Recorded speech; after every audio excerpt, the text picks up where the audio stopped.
โคมไฟจำนวน108ดวงณวัดปากทางเจริญตำบลดอยหล่ออำเภอดอยหล่อจังหวัดเชียงใหม่เริ่มเวลา 18:39 นาทีเป็นต้นไปเสบียงบุญในชาตินี้มีหลายอย่างเตรียมเดินทางข้างหน้าต้องหาก่อนยิ่งเดินทางหลายข้าต้องหาบขอดเครื่องกินนอนมากมายสะพายเต็มเสบียงบุญชาติหน้าไม่กลัวหนักเพียงรู้จักเก็บออกถนอมเข้มบุญกิริยาวัตถุรู้อิ่มเอมจะปรีเปรตเต็มหลับด้วยธรรมาทั้งทานศีลภาวนานำพาให้สู่แดนไกลสวงสวรรค์สุขหันษาจะล่วงทุกข์ด้วยความเพียรด้วยปัญญาอภิญญาพาพ้นว่ายวนเวียนใครเสบียงบุญมีมากยามอดมวยกุศลถ้วยส่งเสริมเพิ่มเสถียรเสบียงน้อยลอยหลังดังกำเกวียนดังแสงเทียนดวงน้อยคอยนำทาง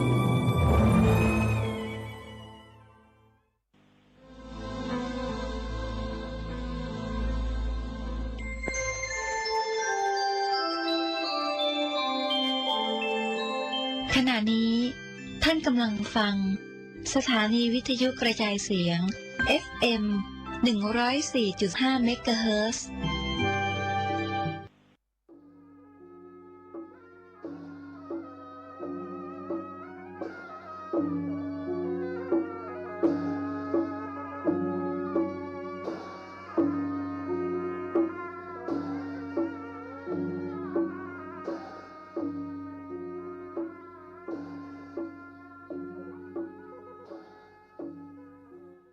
ขอความเจริญในธรรมและความผาสุกทางใจ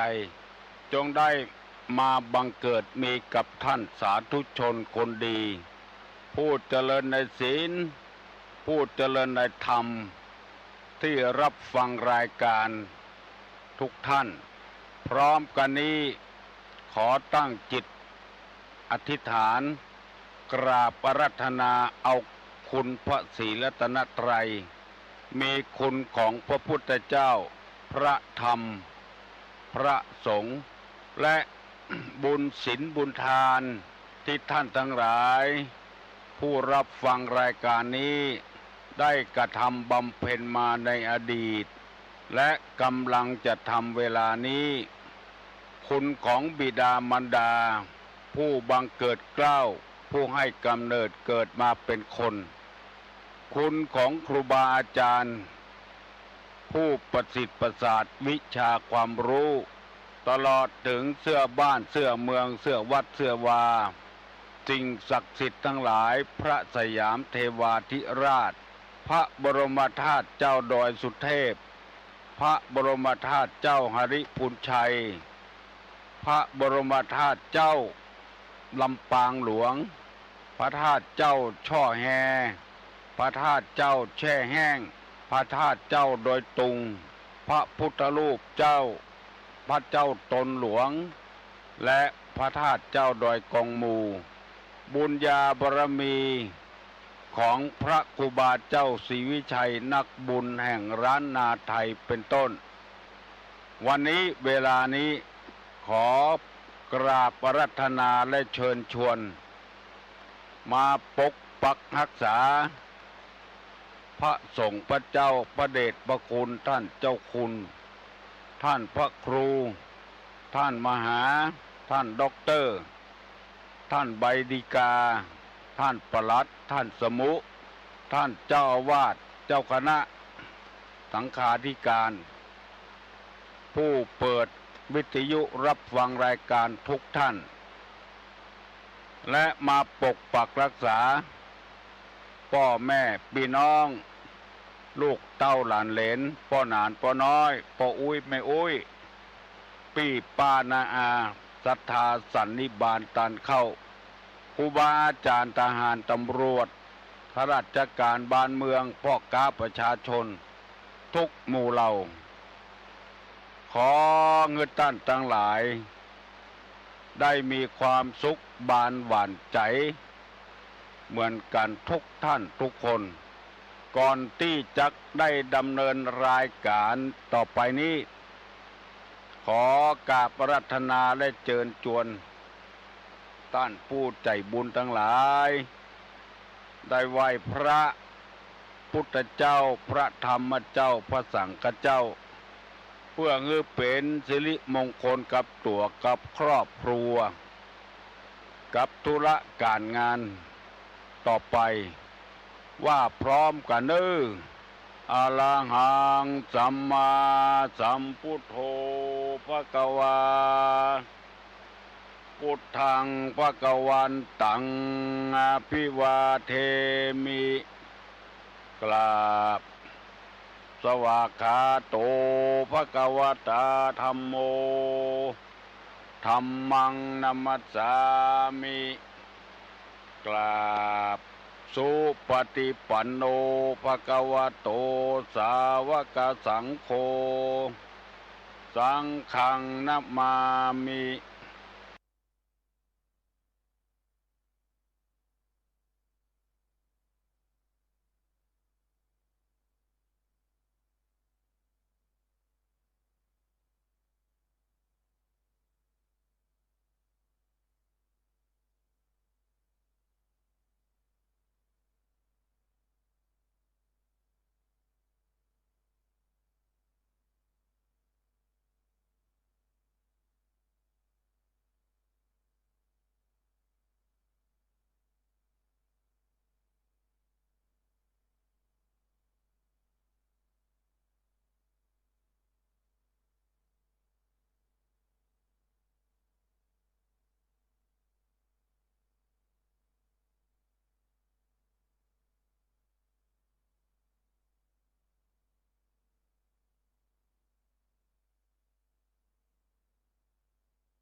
สุโขปุญญัสสะอุจโยพระพุทโธดำรัสปัดทุกข์เข็นการสั่งสมซึ่งบุญทุนบำเพ็ญจะอยู่เย็นเป็นสุขพ้นทุกข์ภัยขอเชิญร่วมงานทำบุญประเพณีส่งน้ำพระเจ้าทันใจและสวดอิติปิโส108 จบประจำปี 2566 ปีที่ 14 ณ วัดปากทางเจริญตำบลดอยหล่ออำเภอดอยหล่อจังหวัดเชียงใหม่วันจันทร์ที่ 11 เดือนธันวาคม 2566 เวลา 9:39 นาทีขอเชิญร่วมพิธีสืบชะตาแบบล้านนาและส่งน้ำพระเจ้าทันใจร่วมถวายทานห้องน้ำทันใจจำนวน 10 ห้องณ วัดปากทางเจริญพระสงฆ์29 รูปเวลา 11 นาฬิกาถวายภัตตาหารเพลพระสงฆ์เวลา 12 นาฬิกาเชิญผู้มาร่วมงานรับประทานอาหารแบบโรงทานเป็นเสร็จพิธีต่อจากนั้นไปเวลา 18:39 นาทีวันจันทร์ที่ 11 เดือนธันวาคม 2566 ขอเชิญร่วมพิธีสวดอิติปิโส108 จบพระสงฆ์300 กว่ารูปประกอบพิธีจุดเทียนชัยมงคล108 เล่มรอบเจดีย์ปล่อยโคมไฟจำนวน108 ดวงณ วัดปากทางเจริญตำบลดอยหล่ออำเภอดอยหล่อจังหวัดเชียงใหม่เริ่มเวลา 18:39 นาทีเป็นต้นไปเสบียงบุญในชาตินี้มีหลายอย่างเตรียมเดินทางข้างหน้าต้องหาก่อนยิ่งเดินทางหลายข้าต้องหาบขอนเครื่องกินนอนมากมายสะพายเต็มเสบียงบุญ ชาติหน้าไม่กลัวหนักเพียงรู้จักเก็บออกถนอมเข้มบุญกิริยาวัตถุลุอิ่มเอมจะปรีเปรตเต็มหลับด้วยธรรมาทั้งทานศีลภาวนานำพาให้สู่แดนไกลสวงสวรรค์สุขหันษาจะล่วงทุกข์ด้วยความเพียรด้วยปัญญาอภิญญาพาพ้นว่ายวนเวียนใครเสบียงบุญมีมากยามมอดหมอยกุศลช่วยส่งเสริมเพิ่มเสถียรเสบียงน้อยลอยหลั่งดังกำเกวียนดังแสงเทียนดวงน้อยคอยนำทาง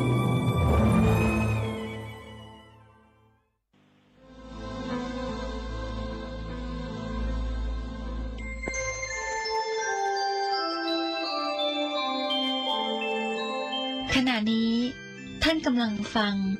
สถานีวิทยุกระจายเสียง FM 104.5 เมกะเฮิรตซ์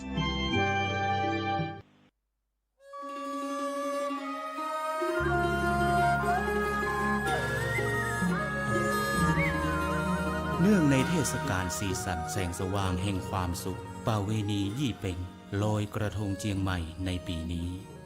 วัดพระสิงห์วรมหาวิหารขอจวนเจริญพรมายังศรัทธานาบุญทุกท่านร่วมบำเพ็ญมหาพลานิสงส์ถวายโคมไฟโคมประดับในงานประเวณียี่เป็งจำนวน 84,000 ดวงตามจำนวนสังขยานับได้แห่งพระสัทธรรมขององค์สมเด็จพระบรมศาสดาสัมมาสัมพุทธเจ้าที่ได้ตรัสสอนสั่งยังเวนยชนและเพื่อน้อมถวายบูชาพระพุทธปฏิมาองค์เอกอ้างพระพุทธสิหิงพระสิงห์หลวงเจ้ากับทั้งจะได้น้อมถวายบูชา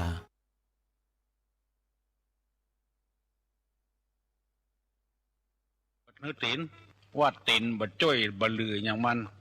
เป็นภาระของมันคือมันเจ็บมันปวด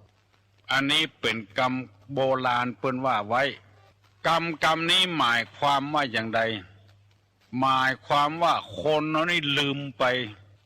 ว่าเฮาได้กินได้อยู่ได้นอนได้นั่งตึงวันนี้เพราะไผเพราะว่าจะมีภาระสักน้อยหนึ่งก็เดือดเฮาได้หิได้หาได้กาได้ขายเข้าบ้านมาตึงวันเฮือนหลังนี้ไผ่แปงตี้บ้านตี้ที่เฮาอยู่เนี่ยไผ่เป็นคนซื้อไว้แล้วเฮาได้อยู่พอมามีภาระน้อยเดียวบ่ได้เดือดบ่ได้หิดีบ่ได้หาดีเมาเป็นภาระกับคนนั้นคนนี้เคยหันมาหลายรายแล้วคนใจอี้นี่ขอเมตตาเนอะอนาคตเรายังมีทำไก่อยู่มันจะไปเจริญรุ่งเรืองหิบ่มากาบ่ขึ้นเจ็บป่วยอดแอดเพราะว่าป่าประกรรมมาสนองเมื่อรุนบางรายด่าเพียวป้อด่าเพียวแม่ขึ้นกูขึ้นมึงใส่ป้อใส่แม่เกิดมาได้เพราะไผหูตาตินมือหูดังปากเตียวได้มาได้ใหญ่ได้เพราะไผลืมไปเหี้ยแล้วมิ่งขึ้นมาด่าป้อด่าแม่เป็นกูเป็นมึงเป็นไอเป็นบ้ายังบ่ปอค่ำป้อค่ำแม่ตัวแถมจนอยู่บ่ได้กึดเถียทีเนอเปิ้นว่าเป็นงัวลืมตินลืมที่อยู่ที่อาศัยได้อยู่ได้กินได้เพราะไผเวลาป้อเวลาแม่เจ็บป่วยอย่างน้อยหนึ่งบ่นเดือดบ่ได้อยู่ดีกินดีเมาเฝ้าคนเฒ่าคนแก่เมาหิหาก็บ่ได้หิบ่ได้หาไอ้อย่างหมู่นี้เป็นต้นอันนี้ฝากพี่น้องทั้งหลายไว้ถ้ามีก็พยายามแก้ไขอย่านึกถึงว่าเฮาได้อยู่ได้กินได้ใจได้สอยถึงวันนี้เพราะไผถ้ามันมีคือแก้ไขถ้าบ่มีก็จะไปให้มันเกิดมีกับตัวมันเป็นบุพกรรมที่ได้สร้างกันมามีป้อนหนานหนึ่งมาอู้กับตุลุงว่าบ้านที่ป้อนหนานอยู่นะมีละอ่อนมันค่ำป้อค่ำแม่มันด่าป้อด่าแม่มันโอ้คนเฒ่าก็บ่ฮู้อย่างนี้จะได้แล้วเอาไปอบรมบ่มนิสัยที่ไหนก็บ่ได้มันเป็นอะไรอย่างมาเกิดบ่ฮู้ลืมติน ลืมที่มันได้อยู่ได้กินมากับไผ่มันลืม มันด่าได้ด่างเอา เจ็บเป็นอย่างก็บอกให้เฝ้าบอกให้พอกให้กอยเอาจนคนเฒ่า2 คนนั้นที่เป็นหม้อเป็นพ่อเป็นแม่ตายละมันก็เลยมีทรัพย์สมบัติไปเอาเมียได้เมียแล้วแต่งงานแล้วบ่มีลูกกับกันไปขอลูกคนอื่นเอามาเลี้ยงพากฏว่าไอ้น้อยคนนี้ใหญ่ขึ้นมาเนี้ยอย่างเดียวกันที่มันเนี้ยคือพ่อของแม่เกินกว่านั้นทำก่อนพ่อแม่ว่าโอ้เอาลูกมาเลี้ยงคือลูกได้อยู่ดีมีสุขหาบัดใจใครมาโลสู่ไปเอาหามาอย่างว่าเดี๋ยวขนาดนั้นพ่อนานคนนั้นตายไปละพ่อนานนี้ถ้าไผ่ใครงูมาถามตุลุงโดยโทรศัพท์มาก็ได้หันแก่เข้านี่นึกถึงพุทธภาษิตเป็นว่าเวรย่อมระงับด้วยการไม่จองเวรเวรนี่นะระงับได้ด้วยการบัดจองเวรที่พุทธภาษิตเป็นว่าไว้ก็เลยตัดสินใจห้อง3 คนพ่อแม่ลูกนั้นมามาได้ห้องอีกแล้วไปหาเขากันแล้วไปถึงบ้านถึงจองตัดสินใจเขาจะจังก็จ้างเถอะจะได้ก็จ้างเถอะ3 คนน่ะก็ถามพ่อหนานไหมอย่างพ่อหนานมีเรื่องอยู่อย่างนะก็เลยคือฟังต่างๆนานาบ้าน้อยนี่เมื่อมันพ่อแม่มันมีมันค้ำพ่อค้ำแม่มันอย่างเงี้ยแล้วก็เอาลูกเปิ้นมาเลี้ยงก็อย่างเดียวกันมาเพะพ่อจะทำให้ไปแปลงสวยดอกมา3 สวยพ่อจะตัดกรรมตัดเวรเนี่ยเนอะลูกคนนี้ต่อไปก็จะไปด่าพ่อด่าแม่อย่าไปพ่อแม่ลำบากลำบนเอาสวยดอกมารวมกันแล้วก็เอามาทำพิธีตัดฝ่ายแบ่งไปคนที่คนต่างเพิ่นบอกว่าตั้งปนานเนี่ยมานั่นไอ้น้อยคนนี้ก็บอกให้ด่าตัวใดละมีอยู่พ่องแล้วมันเบาไปตัดกรรมตัดเวรกันอันนี้เป็นพิธีกรรมบันไดถ้าฟังตุลุงแล้วเฮาย่างเหี่ยตานะตั้งพ่อตั้งแม่ก็บ่ปากนักอะมาว่าอย่างนี้มันนักเมินไปก็ดีขึ้นไปเองตัดกรรมตัดเวรได้พี่น้องทั้งหลายไผ่คนใดคนหนึ่งถ้ามีอย่างอี้จะไปเป็นงัวลืมตินเกิดหาคุณงามความดีของเปิ้นเหี่ยพ่องอย่าไปเกิดกระตัวอย่างเดียวบ้านก็บ้านเปิ้นน่ะแปลงมาเฮาก็ได้สืบได้อยู่บ้านเปิ้นนั้นน่ะที่ดินก็ของเปิ้นนั่นละเฮากึดอย่างอี้แล้วเฮาจะใจอ่อนลงไปเฮาจะบ่ด่าบ่ว่าอย่างฮือเปิ้นจะใจอ่อนบาปกรรมก็จะบ่ติดตัวเองเอาละโยมทั้งหลายงัวลืมตินก็ยังมีทำอยู่มันจะยาวล่ำไปตุลุงได้อธิบายมาถึงข้อ82 วันติดกันบ่เบียดเบียนกันเจ้าฟ้ามหากษัตริย์ตะกอนนี่ยังไล่คุบจริงเอาประเทศต่างๆเมืองต่างๆเอามาเป็นเมืองของตัวเองเข้าอยู่ในเขตปกครองของตัวเองเก็บเอาภาษีอากรก้าหน้าก้าอย่างมาเอามาบำรุงบำเรอตัวเก่ามหากษัตริย์เอานี้ตั้งอยู่ในธรรมในพระพุทธศาสนามาเบียดเบียนไผยังเอาฮื้อทำก่อนคนที่มีศรัทธายังมอบที่ดินมอบโฉนดฮื้อพระเทพพ่องในหลวงพ่องพระราชินีเปิ้นก็เอามาเป็นประโยชน์กับบ้านกับเมืองต่อไปวันนี้จะได้อธิบายข้อที่8ว่าขันติแปลว่าความอดทนขันติทีรัสสะลังกาโลความอดทนเป็นเครื่องประดับของนักปราชญ์ความอดทนนี่นะในหลวงนี้อดทนขนาดนักไปกูซอกกูมุมภาคกลางภาคอีสานภาคใต้ภาคเหนือตะวันออกภาคใต้สุดปุ่นไปหมดกุฏิกุตางมีความอดความทนหน้าที่อยู่นั่งอยู่ในห้องแอร์เล่นดนตรีกลางไอ้อย่างกากินอยู่สบายแล้วเปิ้นไปอยู่บ่ได้พระราชินีถึงเวลามาก็ออกไปมาภูพิงพ่องไปภูพานพ่องไปทักษิณราชนิเวศพ่องไปเพื่อไปพอไปกวาดศิลปชีพของเจ้าบ้านเจ้าจองมีความอดความทน ในทางพระพุทธศาสนานี่แบ่งความอดทนไว้อยู่3 อย่าง 1. ทนลำบาก 2. ทนตรากตรำ 3. ทนต่อความเจ็บใจนี่ความทนในทางพุทธศาสนาจำไว้เนอะขอให้ปฏิบัติธรรมเถอะสันติภาพจะเกิดขึ้นแน่นอนบ่ต้องว่าประเทศละในโลกในโกสันติภาพการสร้างอาวุธยุทโธภัณฑ์นักเท่าใดเป็นเหตุให้เกิดความวุ่นวายนักขึ้นเท่านั้นถ้าสันติภาพเกิดขึ้นเพราะการปฏิบัติธรรมมีความอดความทนต่อกันบ้านครอบครัวนั้นก็มีความสุขตัวเองเฮาก็มีความสุขที่เฮาตุกตึงวันก็เพราะบ่มีความอดบ่มีความทนที่เฮาได้กินเงินเดือนตึงวันก็เพราะความอดทนเมื่อน้อยๆเรียนหนังสือปฏิบัติงานทุกข์ยากลำบากต่อใดอดเอาในที่สุดมาก็จบปริญญากันได้ทำการทำงานได้เงินได้ทองกันมาไปหารครอบครัวบางครอบครัวนั้นโอ้ทุกข์ยากลำบากลำบนกาขายเอาสะปะใส่ปืนลูกมาเกิดส่งลูกของห้ำของเฮียนอดทนเอาทนลำบากต่อการต่องานนะพอลูกจบขึ้นมาได้ทำงานบางกี่วันกี่เดือนเนี่ยหูอยู่ละอ่อนที่ได้ทำงานเฮารับตายังกึดได้อยู่มันเล่นตำวัดน่ะเนี่ยวันนั้นเอารถมาเจิมรถเก่งโตโยต้าแถมซ้ำมาถึงป่อถึงลูกป่อมันบ่ได้ขี่ลูกมันได้ขี่รถเก่งเพราะความอดทนของป่อของแม่ของลูกที่ได้ศึกษาเล่าเรียนซื้อให้ลูกไปทำงานพ่อแม่ก็อยู่อย่างเก่านั้นนะเฮือนหลังเก่านะเฮือนหลังที่ปออุ้ยแม่อุ้ยแปลงไว้นะละอ่อนอายุสาวป่ายได้ขี่รถเก่งแล้วเพราะความอดทนในหลวงของเฮานี่ทนอดทนกู้สิ่งกู้อย่างลำบากเพื่อประสบนิกรของเปิ้น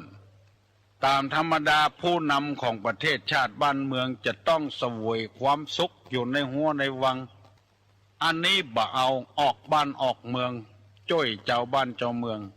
เพราะฉะนั้นเฮาทั้งหลายจึงปากันปฏิบัติธรรม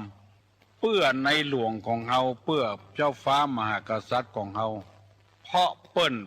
เป็นคนที่มีความอดทนปฏิบัติธรรมถ้าบ่ปฏิบัติธรรมแล้วบ่มีความอดทนแล้วเปิ้นเคยอยู่เมืองนอกเมืองนาพุ่นมีความสุขทางกายนี่นักเหลือเฮาเป็นหมื่นเต้าแสนเต้าบ่ขึ้นดอยบ่ลอยห้วยอย่างเอาง่ายๆเนี่ยอำเภอแม่ริมเนี่ยไผ่นึกไผ่ฝันพ่องสถานที่ท่องเที่ยวจะเกิดขึ้นในตำบลดอนแก้วอำเภอแม่ริมเนี่ยไอ้อย่างไผ่กึดได้ก็ห้วยตึงเท่าคนปากันมาพักมาผ่อนหน้าฮ้อนมันฮ้อนปากันมาอาบน้ำมาเล่นน้ำห้วยตึงเท่าลื่นเริงหันษาเกิดเพราะไผ่ห้วยตึงเท่าเพราะเจ้าฟ้ามหากษัตริย์นะมีความดนดันคนในตำบลดอนแก้วเกิดมายังบ่เคยหันห้วยตึงเท่ากำเตื้อแต่เปิ้นอยู่ในเมืองกรุงเทพกรุงทันมาหันแล้วก็มีความคิดเกิ้งน้ำไว้กั้นเขื่อนไว้เอาป่ามาปล่อยคือคนได้ล่าหากินป่าในเขื่อนห้วยตึงเท่าแล้วก็ชาวบ้านจอจองก็ได้อาศัยเลี้ยงชีพถึงวันนี่ตั้งร้านอาหารคนไปซื้อกันกินกันม่วนกันสนุกเพลิดเพลินแล้วบ่ได้กึดว่าไผ่นี่เป็นคนมาแปลงมาไปครั้งแรกเฮาได้มาประกอบอาชีพที่นี่ก็มีไผ่เคยกึดเลยเกิดจากน้ำบาน้ำแหงเหงื่อทุกหยาดหยดของในหลวงที่โดนดันมากั้นเขื่อนไว้อย่างน้อยๆนะที่แม่ริมเนี่ยต่อไปทั้งสันกำแพงแถมที่ดอยสะเก็ดแถมแม่ห้องไข่เวลานี้แขกบ้านแขกเมืองมาเป็นที่เชิดชูนกหนูปูปลาก็ได้อยู่ป่านี่ห้วยข้องไข่มีเผียวเสือเผียวเก้งเผียวกวางเผียวฟานพุ่นถ้าในหลวงบ่มากึดแล้วบ้านนี้บ่มีแล้วเจ้าบ้านจะจองกบจะเพี้ยวจะทางจะอยู่กันไปสร้างรีสอร์ทสร้างตึกกันแปลงสนามกอบกัน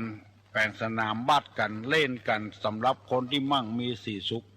ในหลวงเปิ้นบ่ได้ไปกึดอย่างอันเสาะตีไว้กักน้ำไว้ให้คนได้ทำเกษตรโอ้มีกุฏิกุฏางบ่สามารถที่จะนำมาบรรยายที่นี่ได้เพราะพระเจ้าแผ่นดินปฏิบัติตามหลักเนี้ยทศพิธราชธรรมอันนี้เรียกว่าทนลำบากจะใกล้จะไกลจะได้ก็ตามที่เฮาหันไปหมดแม่ห้องสอนก็ไปเจ้าฟ้ามหากษัตริย์ก็ไปมีเจ้าฟ้าหญิงองค์ใดบ่ฮู้ไปหันแม่ค้าเอาเขียดแล้วมาขายอดบ่ได้ก็เลยไปถามแม่ค้าขายยังไงนี่แม่ค้าก็ใครอู้ราชาศัพท์ไปเปิ้นแล้วเนาะมันบ่ฮู้เรื่องก็อู้ไปเรื่อยนะไอตัวที่เสด็จไปเสด็จมานี่ก็แพงหน่อยเจ้าค่ะตัวที่วิ่งไปวิ่งมานี่นะแพงหน่อยไอตัวที่สวรรคตแล้วก็ถูกหน่อยพักเจ้าค่ะ ตัวที่ตายก็ถูกหน่อย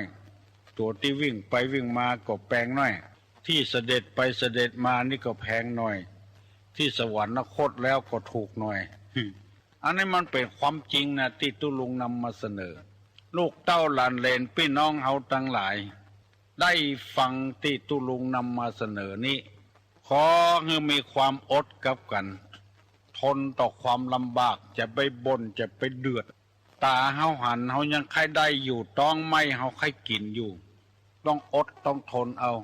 เงินคำอยู่ที่ยากหากไม้อยู่ที่แข็งจะไปฟังสบายเตื้อวันนี้ตุลุงได้นำมาเสนอเรื่องความอดทนได้ข้อเดียวทนลำบากต่อการต่องานทุกอย่างอยู่กับพ่อเมียแม่เมียก็ทนเอากระทบกระเทือนกันพ้องก็อดเอาคือมันโป้นไปเหตุเป็นวันจะไปแสดงอะไรอย่างออกมาจนเกิดเรื่องเกิดราวคือมีความอดความทนเอาถ้าเกิดเรื่องเกิดราวกันมาแล้วก็มันก็ไปใหญ่มันบ่เดินไปตามวิธีของมันให้โรยทางรัฐกล้าขายดีๆบ่เอาเนี่ยมันโรยจ้าเนี่ยปีกไปขายของเถื่อนอาวุธเถื่อนยาเถื่อนยาบ้ามันขาดตอนไปในการการหาจะเอาหยังเป็นลำเป็นเหลือมอกอยู่มอกกินถึงวันก็พอแล้วย่างอย่าเตอะบัตรเนี้ยบัตรธรรมมันละของมันนอกกฎหมายนอกศีลนอกธรรมมันดึงตึกตายนะคนจะใดก็ถึงตึกตายนะโรงพยาบาลก็ยังมีอยู่จะไปหวังล่ำรวยทางลัดไปลักไปจกของเปิ้นไปจี้ไปปล้นของเปิ้นมันหายเหลือเก่าก่อนทนเอาเตอะทนทนหาเอาเตอะลูกเต้าหลานเหลนเอาแล้วบัดเดี๋ยวนี้6 โมงเกินป่ายแล้วไผ่ยังบ่ลุกเห็นเนอลุกลูกเจ้าจะไปลูกขวายมันจะบัดตันการตันงานอย่างนะอันนี้ว่าสำหรับคนที่ลูกขวายคนลูกเจ้าเพื่อก็ลูกตั้งแต่เจ้าแล้วเนี่ยการเนี่ยงานกันแล้วฟังตุลุงอู้ตัวจะพยายามเป็นขวัญอกขวัญใจของพี่น้องทั้งหลายนำธรรมมาปฏิบัติเพราะว่าการนับถือพระพุทธศาสนานี้บ่ใช่ว่าฮื้อกินฮื้อตานอย่างเดียวนะไปวัดไปวาไปส่งเข้าวัดไปใส่บาตรญาติปกยังบ่พอเด้อนะยังบ่พอเด้อเป็นตาน้ำใหม่ตาแต่อี้ยังบ่เตื้อที่จะถึงความสุขแท้จริงตานะป่าละมีตานะอุปป่าละมีตานะปะละมัทธะป่าละมีทำกรรมอยู่2 ชั้น 3 ชั้นก่อนไม่ใช่กะมอกใส่บาตรการมอกทานขันเข้าในกามอกทำบุญลงศพมอกไถ่ถอนชีวิตสัตว์นี่จะมีความสุขยังบ่เตื้อยังเป็นการเริ่มต้นอยู่พญาเวสสันตละเฮือตาลเจ้าจารีน้องกันหาแก่ปู่พามเท่าเขียนตีสองหน้าสองตาก็มีความอดทนเอาไปจนป้นหูป้นตาพญาอินตาส่องตาติบลงมาว่าพระเวสสันดรฮือตาลลูกเมียบัดฮือตาลแปลงตัวเป็นพามมาขอนางมาทีแต่ในจาดเมื่อเป็นพญาเวสสันตละก่อนยังบัดตรัสรู้พญาสัพพัญญูตัญญาณเตื้อปิกมาเสวยบ้านเสวยเมืองอย่างเก่าอย่างเดิมอยู่การของเฮามอกอีนี่ฮือภูมิใจไว้พอให้พอดีฟังเตื้อ หมอกเอาเสาต้นหนึ่งกาเอาคืออันหนึ่งกาเอาแปะอันหนึ่งกาเจาะฟ้าปันลมกายังบ่เตื้อยังบ่กระเตอะกระเติงเตื้อกระเตอะกระเติงเตื้อยังจะต้องตานต่อไปแถมตานะปารมีตานะอุปปารมีตานขั้นที่สองปละมะทะแถมแม้แต่ชีวิตจิตใจหัวใจก็จะควักนึกเป็นตานเลือดในกายก็บริจาคให้กาชาติเป็นตาน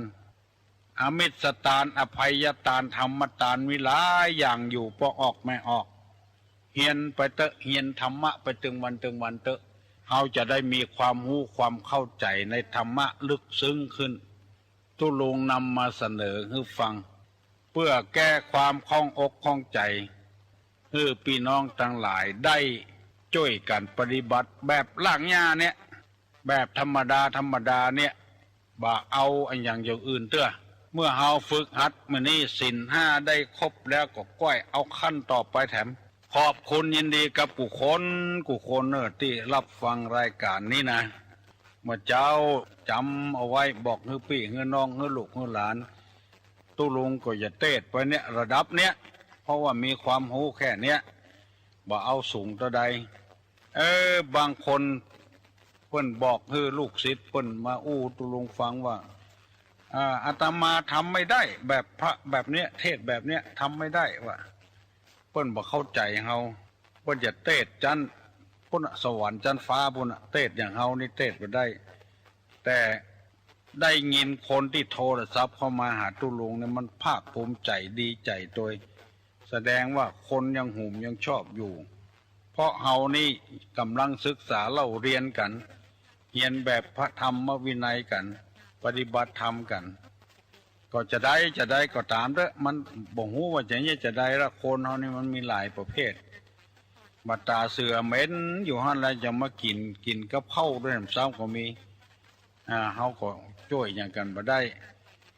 สำหรับวันนี้ก็ตุลุงจะย่างอย่าก่อนนอกวันพุธค่อยมาปะกันทำไมอยู่ดีมีสุขอายุมั่นขวัญยืนยกมือไหว้จะปั่นปอนละสัพปีติโยวิวัชชันตุสัพพะโรโควินัสสตุมาเตภวะตวนตรายโยสุขีติคายุโกภวะอภิวาทนาสีริสานิจังวุธาปจายโนจัตตาโลธรรมาวัฏันติอายุวันโนสุขังปลัง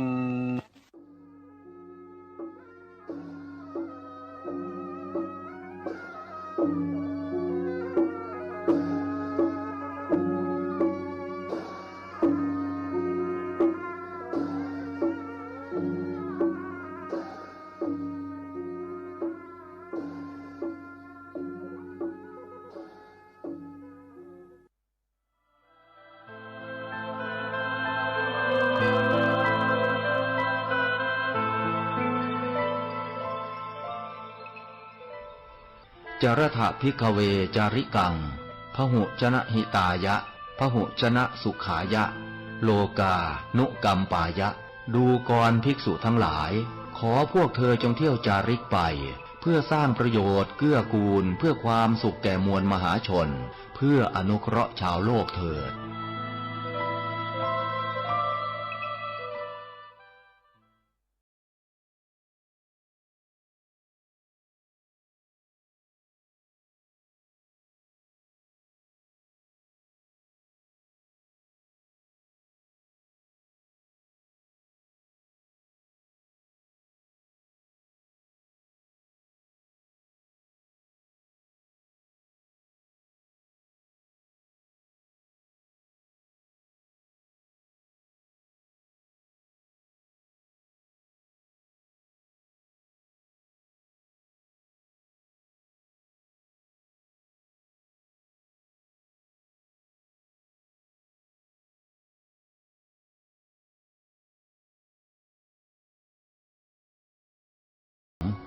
หน้าที่หลักของพระสงฆ์คือการทำงานเผยแผ่ชี้ทางสวรรค์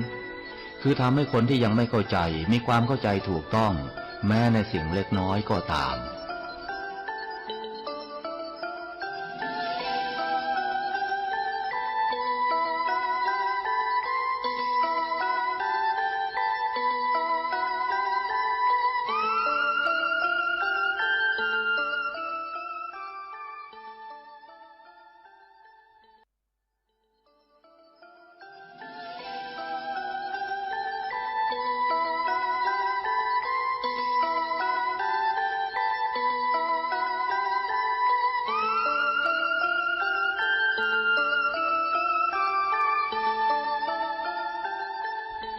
สถาบันสงฆ์อุบัติขึ้นเพื่อทำงานสังคมเพื่อช่วยเหลือคนอื่นการยื่นมือออกไปช่วยเป็นหน้าที่หลักของพระสงฆ์เมื่อเราช่วยเขาเขาก็ช่วยเราเช่นเดียวกันการรอคอยให้คนช่วยเราก่อนจะพบแต่ความผิดหวังสถาบันสงฆ์ต้องก้าวนำในด้านการช่วยเหลือเพราะสถาบันสงฆ์เป็นสถาบันสังคมสงเคราะห์ที่ใหญ่ที่สุดเก่าแก่ที่สุดที่โลกมี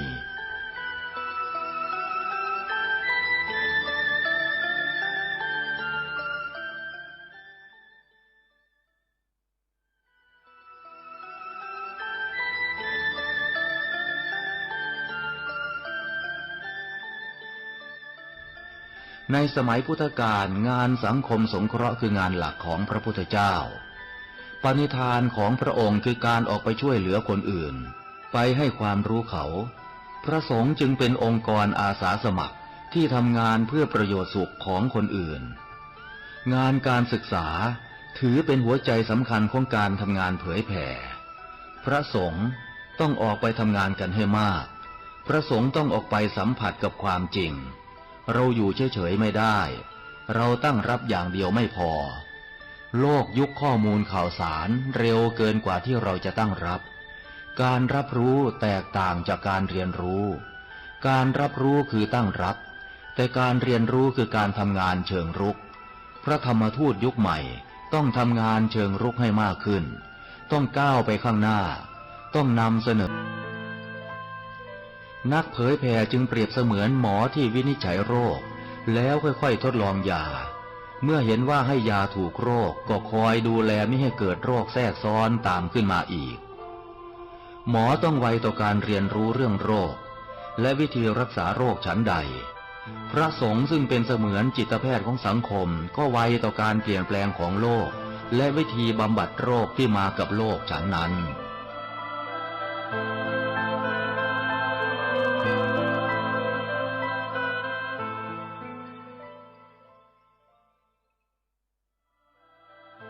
มหาเพียงอย่างเดียวอาจได้ผลน้อยหรือถูกกลืนไปในที่สุดรูปแบบของนักเผยแผ่ยุคใหม่จึงต้องทำงานเชิงรุกให้มาก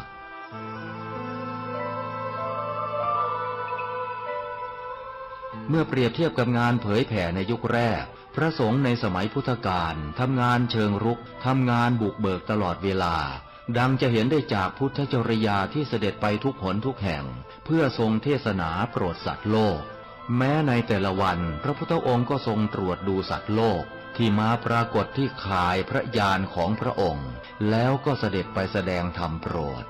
ขอให้พระธรรมทูตทั้งหลายพิจารณาพระพุทธวจนะที่ว่าจรถะภิกขเวจาริกังพหุชนะหิตายะพหุชนะสุขายะโลกานุกัมปายะดูกรภิกษุทั้งหลายขอพวกเธอจงเที่ยวจาริกไปเพื่อสร้างประโยชน์เกื้อกูลเพื่อความสุขแก่มวลมหาชนเพื่ออนุเคราะห์ชาวโลกเถิด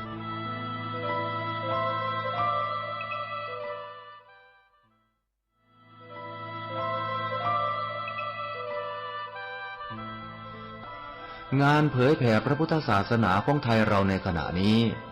อยู่ในลักษณะตั้งรับมากกว่ารุกไปข้างหน้ายุคแห่งการแข่งขันยุคแห่งการกล่าวอ้างเสรีภาพผู้เข้มแข็งจะชนะ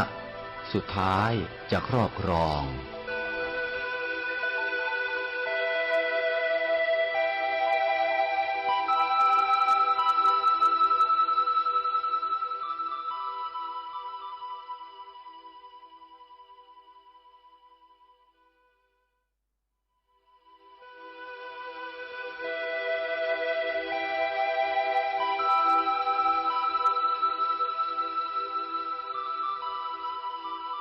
การคณะสงฆ์ที่ใช้การปกครองนำหน้าแล้วให้การศึกษาเผยแผ่ตามหลังนั้น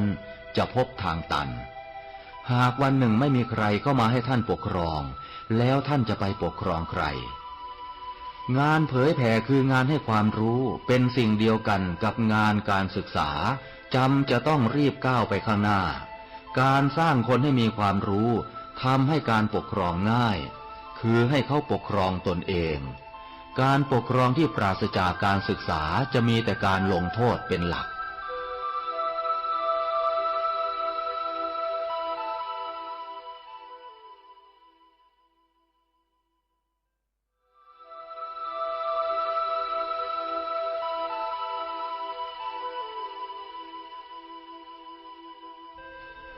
โลกแห่งการศึกษาการเผยแผ่เป็นโลกที่ไร้พรมแดนไร้ขอบเขตแต่โลกแห่งการปกครองมีขอบเขตชัดเจนถ้าเราต้องการติดต่อกับโลกเชื่อมสัมพันธ์กับโลกเราต้องยกการศึกษาการเผยแผ่ให้เป็นงานเอกให้เป็นงานที่ก้าวไปข้างหน้ามากกว่ามาเน้นที่การปกครอง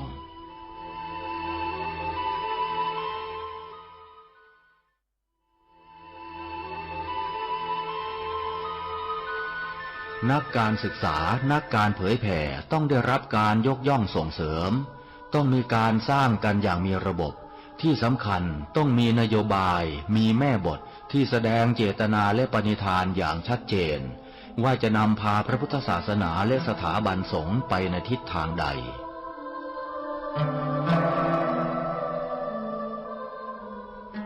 เราอาจจะต้องผนึกกำลังกันทำงานหนัก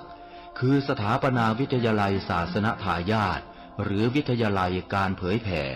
เพื่อผลิตนักการเผยแผ่เพื่อสร้างงานพระธรรมทูตให้เข้มแข็งเพื่อจะได้เป็นหลักประกันว่าเราทำงานตามรอยบาทพระพุทธองค์อย่างแท้จริง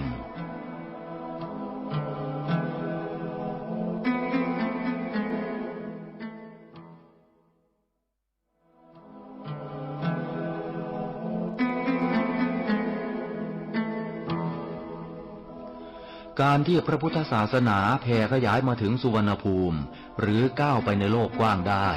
เพราะพระเจ้าอโศกมหาราชทรงให้ความสำคัญต่องานเผยแผ่โดยการผลิตพระธรรมทูตที่มีคุณภาพมีอุดมการณ์มิใช่ผลิตนักปกครองพระโสนพระอุตระก็มาเผยแผ่มิใช่มาปกครองแผ่นดินสุวรรณภูมิ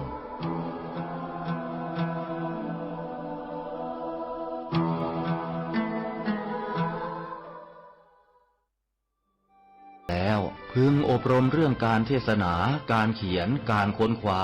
ซึ่งอาจจะเป็นเรื่องเฉพาะตัวแต่ก็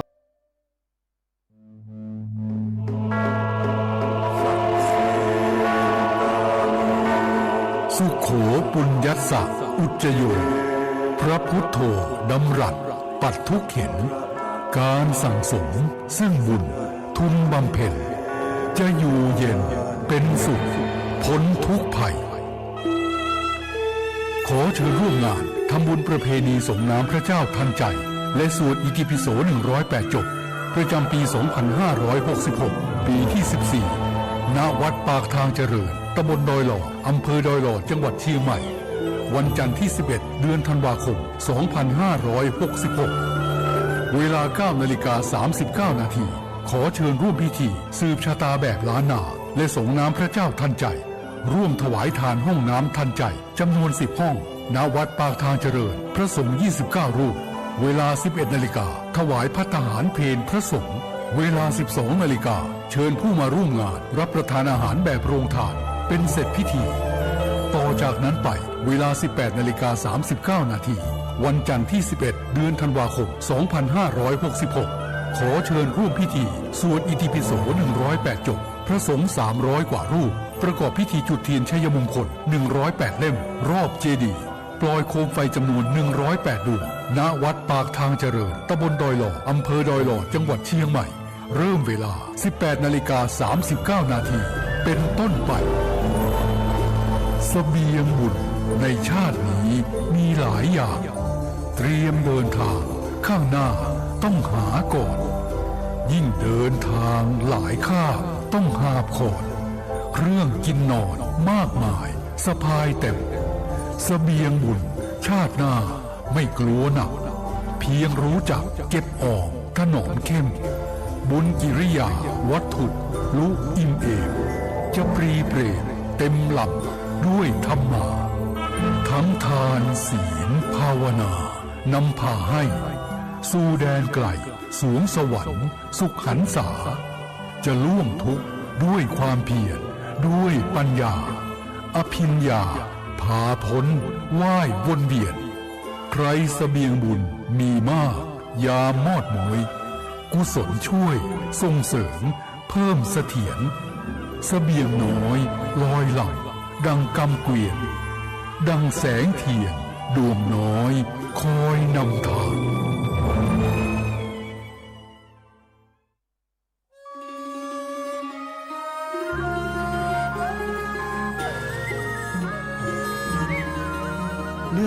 ศกาลสีสันแสงสว่างแห่งความสุขประเวณียี่เป็งลอยกระทงเจียงใหม่ในปีนี้วัดพระสิงห์วรมหาวิหารขอจวนเจริญพรมายังศรัทธานาบุญทุกท่านร่วมบำเพ็ญมหาพลานิสงส์ถวายโคมไฟโคมประดับในงานประเวณียี่เป็งจำนวน 84,000 ดวงตามจำนวนสังขยานับได้แห่งพระสัทธรรมขององค์สมเด็จพระบรมศาสดาสัมมาสัมพุทธเจ้าที่ได้ตรัสสอนสั่งยังเวนยชนและเพื่อน้อมถวายปูจาพระพุทธปฏิมาองค์เอกอ้างพระพุทธสิหิงพระสิงห์หลวงเจ้ากับทั้งจักได้น้อมถวายปูจาพระมหาเจติยะพระบรมธาตุหลวงเจ้าประจำปีกำจาตามโรงงูใหญ่โคมไฟโคมพัดและโคมลอยนั้นเจ้าล้านนาใจเพื่อฮื้อแสงสว่างใจนำทางในยามค่ำคืนหรือเอาตั้งเอาแขวนไว้ในศาสนสถานที่เคารพนับถือในความศักดิ์สิทธิ์แห่งพระพุทธศาสนาเพื่อถวายเป็นพุทธปูจาธรรมปูจาสังฆปูจาตามความเชื่อความเลื่อมใสศรัทธาของชาวล้านนาที่มีวิถีชีวิตผูกพันในบวรพระพุทธศาสนามีการใจภูมิปัญญาจินตนาการประดิษฐ์เครื่องสักการะต่างๆสืบสานพัฒนาต่อยอดให้วิจิตรพิสดารยิ่งขึ้นแล้วนำมาวางตั้งหรือแขวนเพื่อบูชาสิ่งศักดิ์สิทธิ์อันเป็นอุดมมงคลที่ควรเคารพนั้นในวาระโอกาสอันดีงามที่เปี่ยมล้นด้วยความสุขนี้วัดพระสิงห์วรมหาวิหารจังหวัดเชียงใหม่ขอเจริญพรเรียนเชิญทุกท่านร่วมถวายโคม 84,000 ดวงเริ่มงานตั้งแต่วันพุธที่ 1 พฤศจิกายนพุทธศักราช 2566 จนถึงวันเสาร์ที่ 6 มกราคม พุทธศักราช 2567 เพื่อจันโลงสืบทอดพระพุทธศาสนาและวัฒนธรรมประเพณีอันดีงามนี้เพื่อให้เกิดความจำเริญมั่นคงรุ่งเรืองในชีวิตเจริญลาภเจริญยศเจริญใจเจริญยิ่งขึ้นไปตราบกาลนานนั้นแด่เตอสวา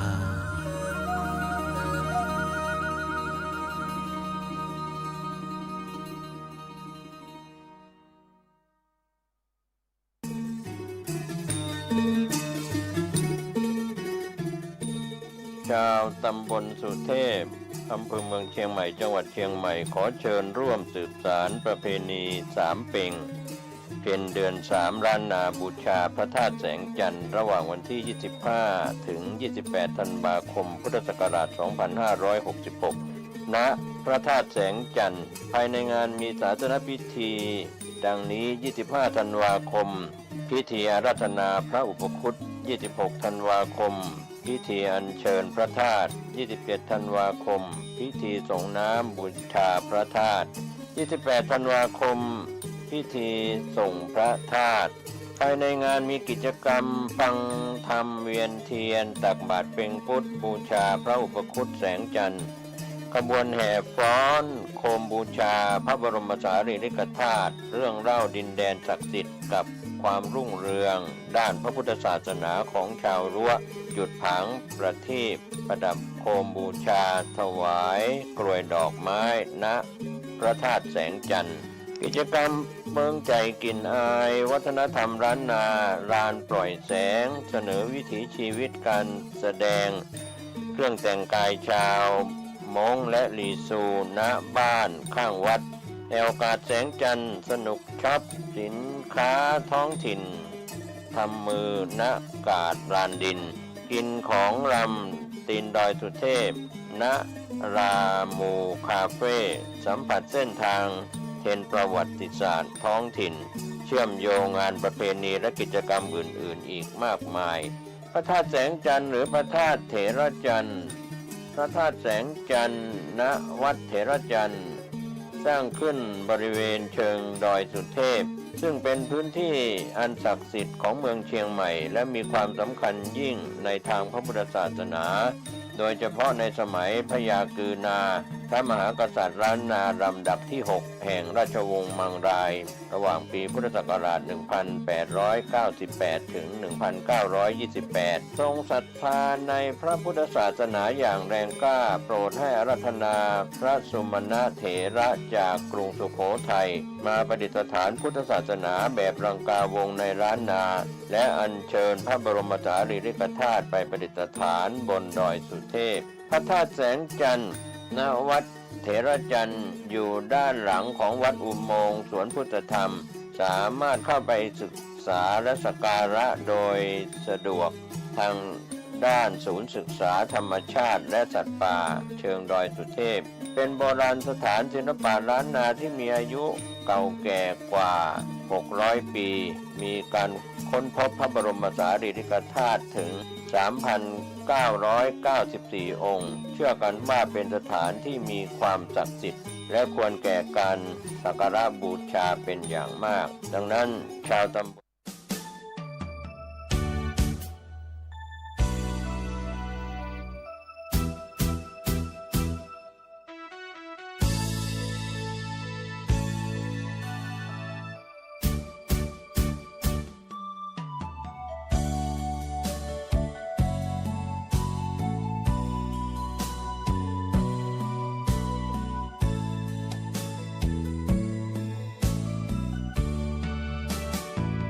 โช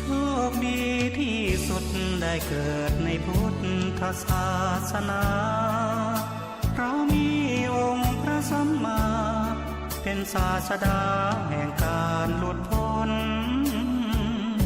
เวียนว่ายตายเกิดภพภูมิกำเนิดก็อนุโมทนาในกำลังของพละ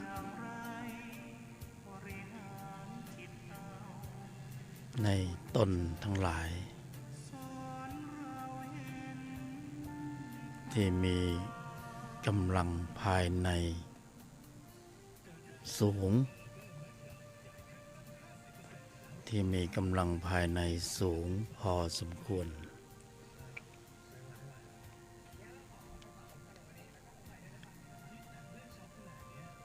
ในการเชื่อมโยงดึงดูดให้นำพากายมาลำดับในแนวทางของธรรมะเป็นผลงานของจิตที่มีตนประกอบดลบันดาลให้เราบุคคลมาสู่แนวทางของทุลธรรมเป็นความชาญฉลาดของจิตในระดับชั้นตน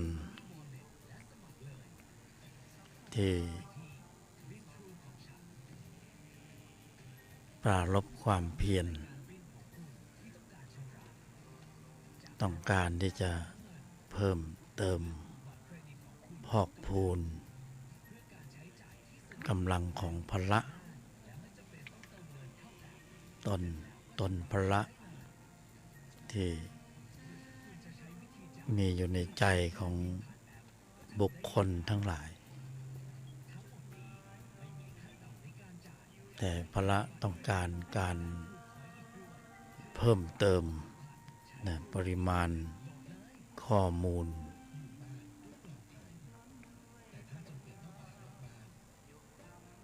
เพราะข้อมูลที่มีอยู่ตอนนี้ยังไม่สมบูรณ์ถึงพร้อมต้องการให้เกิดความสมบูรณ์ถึงพร้อมของพละเพราะฉะนั้นตนพละก็ลำดับให้นำพากายของมนุษย์มาประกอบ การแสดงออกที่เมื่อแสดงออกแล้วก็เป็นเหตุเป็นปัจจัยให้เกิดการ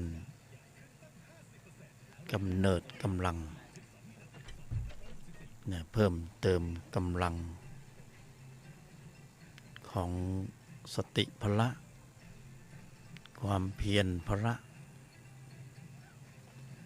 ศรัทธาพละ ปัญญาพละ สมาธิพละ เมื่อสร้างสรรค์การแสดงออกในแนวทางของอริยะ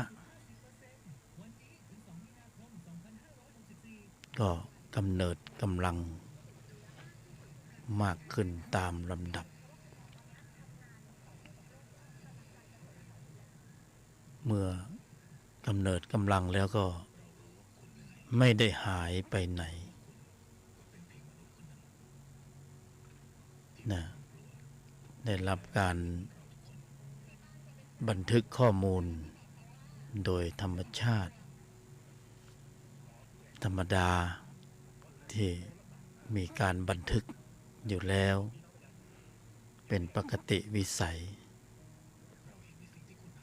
ก็คือ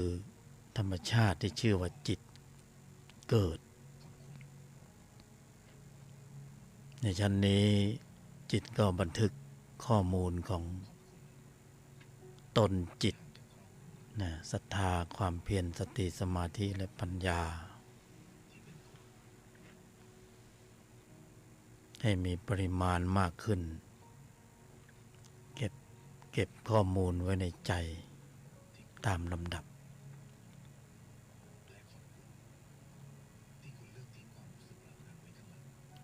ชั้นตนก็สร้างสรรค์อุบายวิธีอย่างผู้ที่ชาญฉลาดปรุงแต่งปรุงแล้วแต่งแล้วก็กำเนิดกำลังของสติสมาธิปัญญาในระดับชั้นต้นชั้นของการทำนิสัยเป้าหมายสูงสุดก็คือนิสัยที่ไม่เหมือนเดิมนิสัยเหมือนเดิมก็เป็นนิสัยในชั้นตัวแต่นิสัยที่ไม่เหมือนเดิมเป็นนิสัยใหม่นิสัยตนเรียกว่านิสัยตน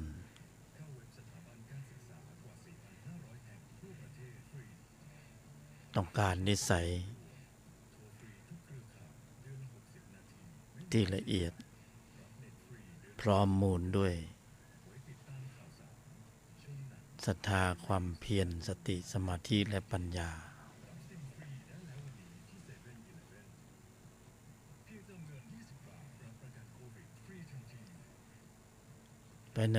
เพราะฉะนั้นเนี่ยในแต่ละลมหายใจในแต่ละวันธุระที่ดำเนินอยู่สำหรับชั้นตนแล้วเป้าหมายปรุงระบบการแสดงออกปรุงเหตุทำการควบคุมการแสดงออกเป็นเหตุเมื่อควบคุมการแสดงออกได้เหตุนี้เหตุเดียวที่ส่งผลให้เกิดการกำเนิดกำลังของสติสมาธิปัญญาเพราะว่า การที่จะควบคุมการแสดงออกได้ ไม่ใช่ของง่าย และไม่ใช่หน้าที่ของจิตอื่น ในชั้นอื่นในชั้นตัวไม่ใช่หน้าที่ เป็นหน้าที่ของพละห้า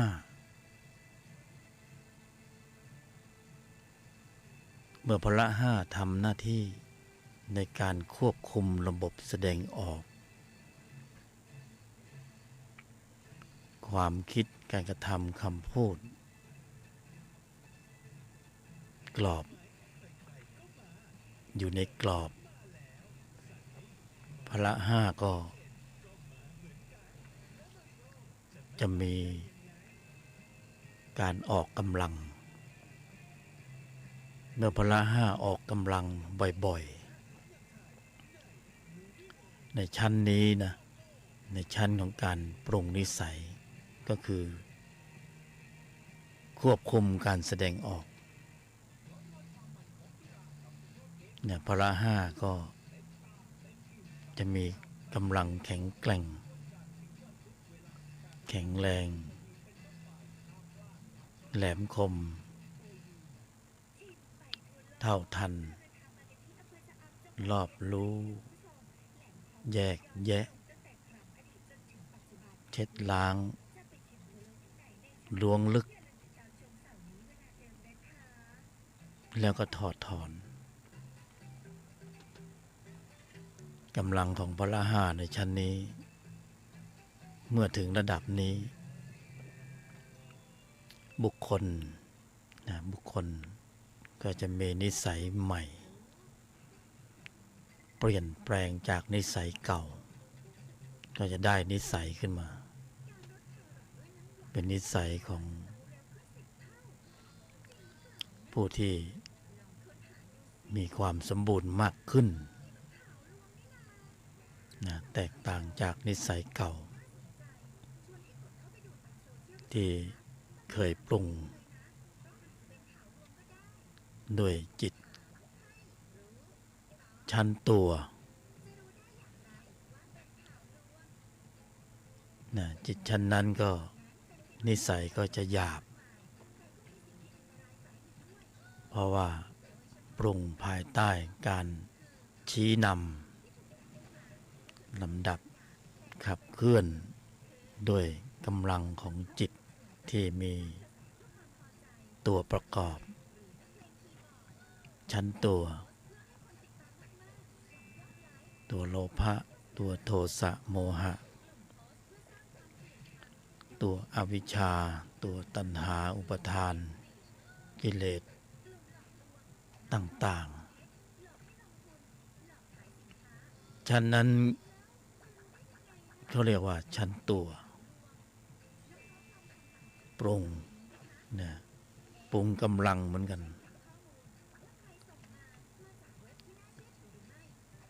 มีสติสมาธิปัญญาในระดับหนึ่งแต่แถมข้างหน้าด้วยว่ามิจฉาเนี่ยเพิ่มเข้ามามิจฉาเข้าไปสติสมาธิปัญญาเป็นจิตชั้นตัวนะปรุงแล้วก็ได้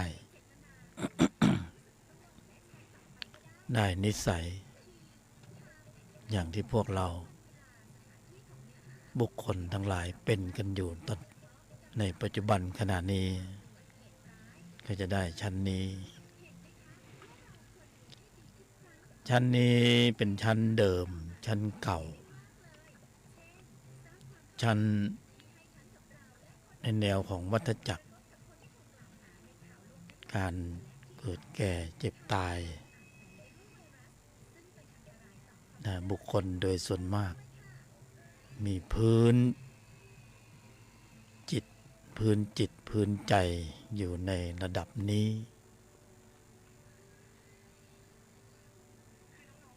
เรียกว่านิสัยชั้นตัว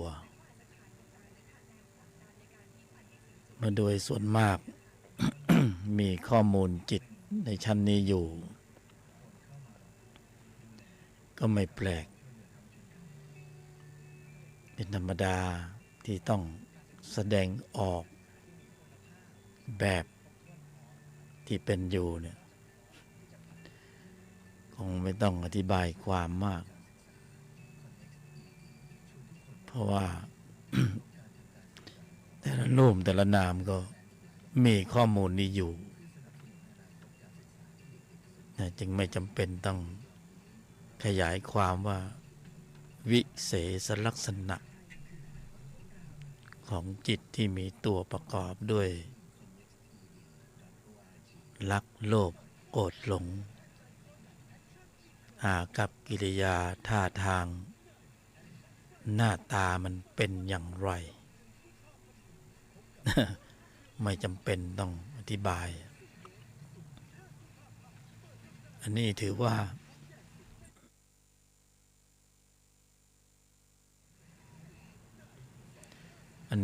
าพวกเรามีสภาวะนี้อยู่เพราะฉะนั้นก็ไม่จำเป็นต้องอธิบายมันเป็นพื้นฐานของใจที่มีข้อมูลจิตแบบนี้อยู่เขาเรียกว่ามีนิสัยแบบวัฏจักร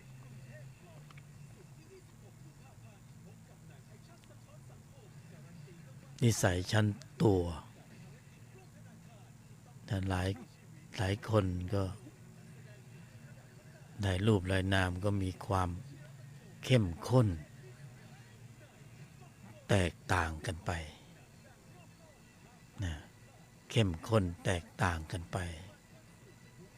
แล้วแต่การสะส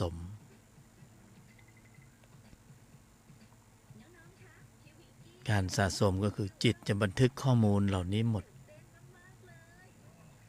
นะเพิ่มเติมปริมาณอยู่อย่างตลอดต่อเนื่องในแต่ละวันแต่ละลมหายใจก็เพิ่มปริมาณข้อมูลจิตในชั้นตัวชั้นนี้ก็จะเห็นผลงานของจิตที่มีตัวประกอบด้วยรักโลภโกรธหลงแต่ผลงานออกเยอะผลงานอันยอดแย่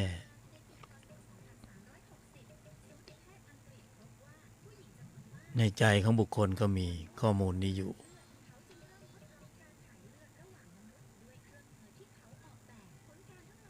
บางคนก็จะบอกมีก็มีอย่างนั้นแหละไปตามน้ำไปตามเรื่องตามราวมีเหตุกระทบสัมผัสทางทวารต่างๆไม่ถูกอกถูกใจจิตตัวนี้ก็โผล่ออกมา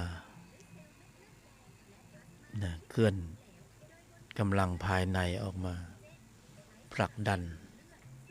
ให้เกิดพฤติกรรมการแสดงออก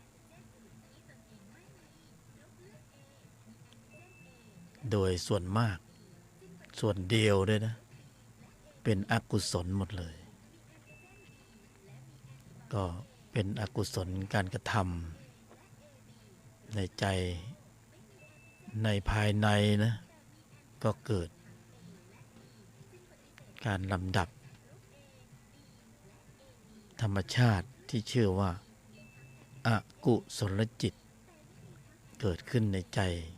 ของบุคคลไม่ใช่เกิดแล้วเกิดเลยแล้วหายไปเลยก็หาเป็นเช่นนั้นไม่เวลาเกิดแล้วก็ไม่มีคำว่าลืมสำหรับจิตลืมบันทึกไม่มีบันทึกหมด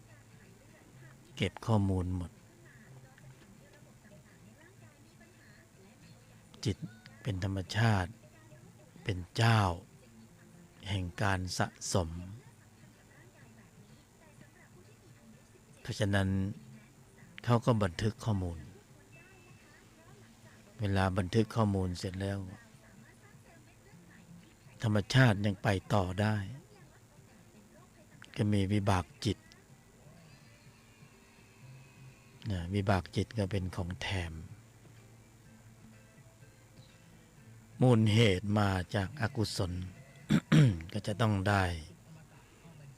นะอกุศลเป็นผลตอบแทนนะแล้วเราก็ส่งผลลงสู่ สภาวะจิตใจแล้วก็กายเราก็ร้องโอดครวญนะจริงๆมันก็คือของเรานั่นแหละที่ตัวเองชั้นตัวไปทำไว้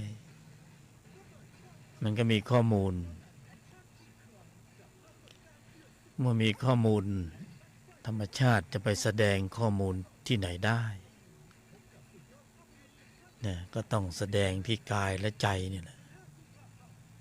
หลงกายก็เป็นโรคภัยไข้เจ็บหลงใจก็สารพัด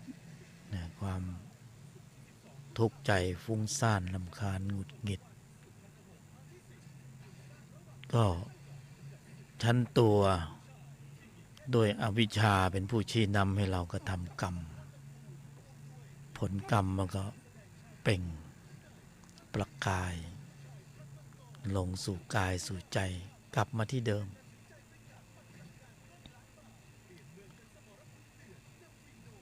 ความไม่รู้ก็คือไม่รู้ว่าที่มาที่ไปมันมาอย่างไรแล้วก็ประกอบด้วยความยึดมั่นถือมั่นว่าเป็นอัตตาเป็นตัวกูก็เลยมีความหมายว่ากูทุกข์กูลำบากกูแย่ใครจะช่วยกูได้ใครช่วยไม่ได้อันนี้คือผลงานของจิตชั้นตัวมีผลงานมากมายสำหรับจิตชั้นตัวก็คือการปรากฏการณ์ต่างๆของเรื่องราวต่างๆที่เรียกว่าวัฏฏะสงสารความเป็นไปนี่คือชั้นตัวเนี่ยในใจของเราเนี่ยมีชั้นตัวพืชเชื้อของการมาของการมีของการเป็นในความรู้สึกที่เป็นอัตตาตัวกูของกูมันก็จะเป็นอยู่อย่างนี้ตลอดต่อเนื่องนะไม่มีวันจบความรู้สึกที่เป็นอัตตาตัวกูแต่ธรรมชาติก็พิเศษมีของแก้นะมีของแก้กันไม่ใช่ว่ามีสูงแล้วไม่มีต่ำนะมีไฮก็มีโลมีมืดก็ต้องมีสว่างนะมีดำมีขาว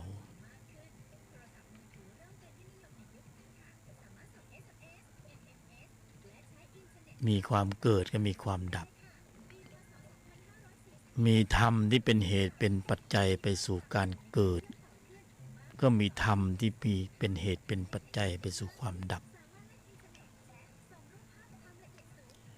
เมื่อมีจิตชั้นตัว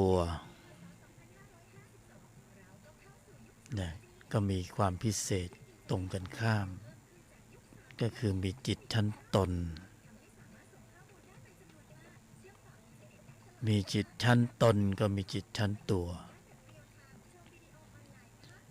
ขณะฟังเจริญปัญญาอยู่ขณะนี้เป็นการทำหน้าที่ของจิตชั้นตน เพื่อที่จะวิเคราะห์เจาะลึกให้เห็นโครงสร้างของธรรมชาติสายเกิดจิตชั้นตัวที่มันอยู่ในใจและนำพาให้การแสดงออกของบุคคลไปสู่ความล้มเหลวไปสู่ความเผลอเลอหรือแม้กระทั่งเขาพูดว่าบันดาลโทสะเขาพูดว่ามันเป็นอารมณ์ชั่ววูบสารพัดที่จะพูดแต่จะพูดหลังจากที่แสดงออกไปแล้วเนี่ยบางคำก็บอกไม่ได้ตั้งใจกรรมมันสำเร็จไปแล้วและผลของกรรมก็สิ่งที่ตามมาก็นะดูแล้วไม่สวยงามมีของแถมเยอะมีบุคคลเข้ามาเกี่ยวข้องมากนะอยู่ดีๆไม่ว่าดี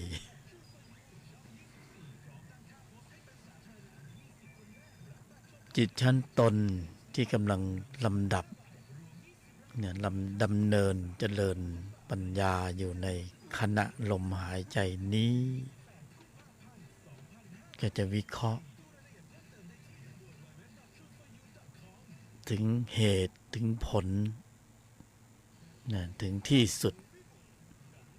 เมื่อต้องการที่จะให้ไม่เกิดเหตุการณ์หรือไม่เกิดภาวะทุกข์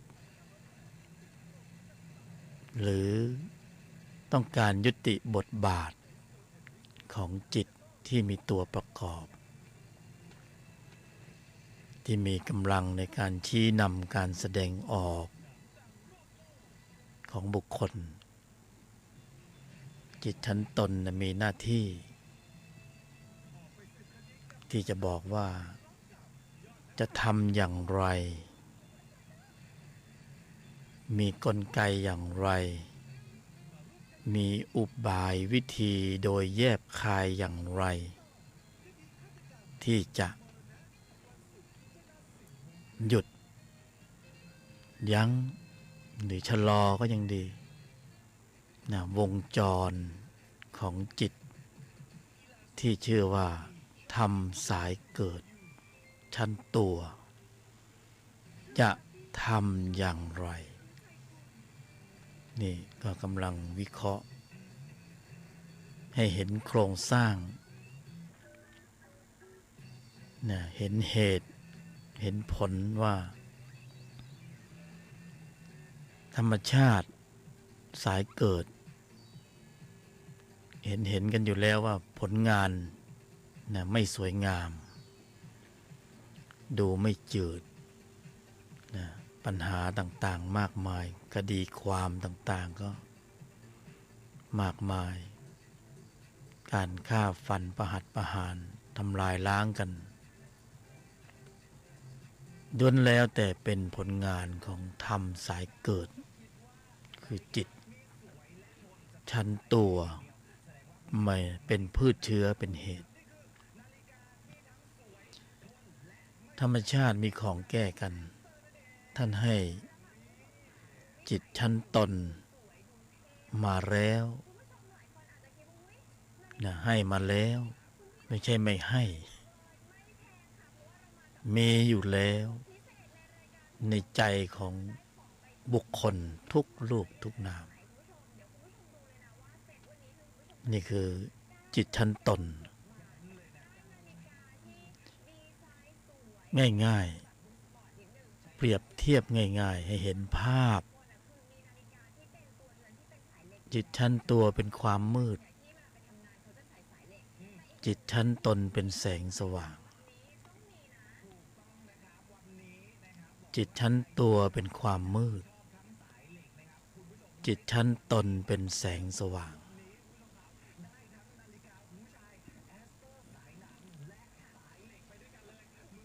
เมื่อการปรากฏของจิตชั้นตนหรือแสงสว่าง จิตชั้นตัวหรือความมืดมันก็อันตรธานหายไปธรรมชาติก็มีอยู่แล้วจิตชั้นตัวโลภะตัวโทสะตัวโมหะ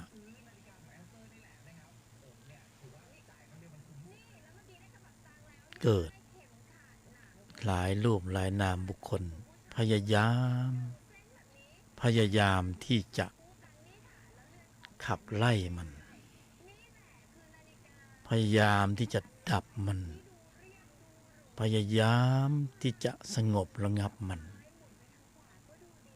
ด้วยนะอุบายวิธีต่างๆที่เราคิดว่าใช่หรือที่เราเรียนที่ท่านศึกษาก็พยายามหลายรูปหลายนามพยายามแต่ก็ไม่เป็นผลสักทีบางทีก็เหมือนกับมีจิตที่มีตัวประกอบด้วยอัตตาตัวกูนะจิตที่ประกอบด้วยอัตตาพยายามที่จะไปขับไล่จิตที่มีตัวประกอบด้วยโทสะ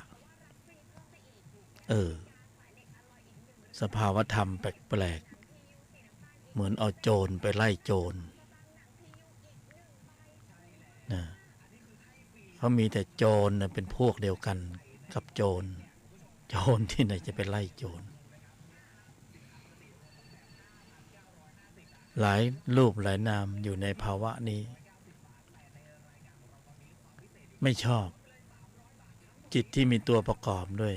นิวรณ์ห้านะ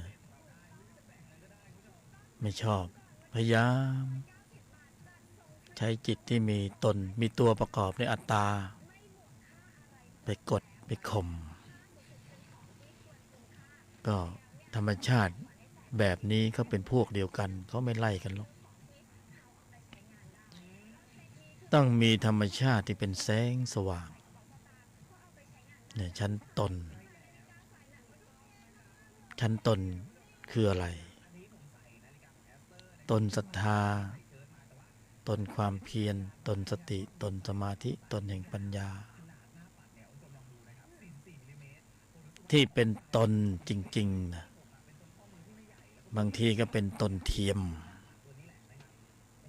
เป็นตนเทียมที่เป็นอัตตามีตัวประกอบในอัตตาพยายามที่จะไปดับตัวประกอบเหมือนกันตนก็ทำหน้าที่เฉยๆอยู่เฉยๆนะเมื่อชั้นตัวมันเจอชั้นตนมันก็พ่ายรังสีรัศมีไปเองยังไม่ได้ออกแรงไล่เลยไปแล้วยังไม่ได้ออกแรงเลยจิตที่มีตัวประกอบด้วยนิวรณ์ต่างๆโลภะโทสะโมหะอวิชชาไปแล้วแต่ต้องตนจริงๆนะตนไม่จริงก็ไม่ไปนะไปเจอตนเทียมก็ให้ก็เป็นพวกเดียวกันอีกตนเทียมก็คือตัวนั่นนะมันเป็นพวกเดียวกับชั้นตัวเพราะฉะนั้นเราเหนื่อยมามากสำหรับการแสวงหานะเหนื่อยแล้วมันไม่ได้ผลไม่เข้าเป้าปฏิบัติมาเยอะแต่เกาไม่ถูกที่คันขยันเหลือเกินแต่ไม่ถูกที่ใช่ไหมบางคนขยันมากผ่านไป30-40 ปียังไม่รวยเลยเงินเก็บก็ไม่มีต้องไปย้อนดูว่าขยันถูกที่แล้วก็วิธีการขยันนะพยายามเราเหนื่อยมามากสำหรับการปฏิบัติธรรม ที่ไม่เป็นไปเพื่อการพอกพูนเพิ่มเติมกำลังของพละแต่มันก็กลายเป็นการเพิ่มเติมพอกพูนจิตที่มีตัวประกอบในอัตตาตัวกูมีเยอะเจอมาเยอะเนี่ยผู้บรรยายก็เคยเป็นถึงอธิบายความได้ว่าธรรมปฏิบัติไม่ใช่ทุกธรรมปฏิบัติที่จะเป็นคำตอบว่าใช่เนี่ยมันจึงมีคำว่ามิจฉาธรรมมิจฉามรรคทำไปเถอะเหมือนคนเดินไม่ถูกช่องทางหลักนะมันก็ไม่ได้ผลเพราะนั้นเราเหนื่อยมามากสำหรับการแสวงหาข้อวัดปฏิบัติที่ใช่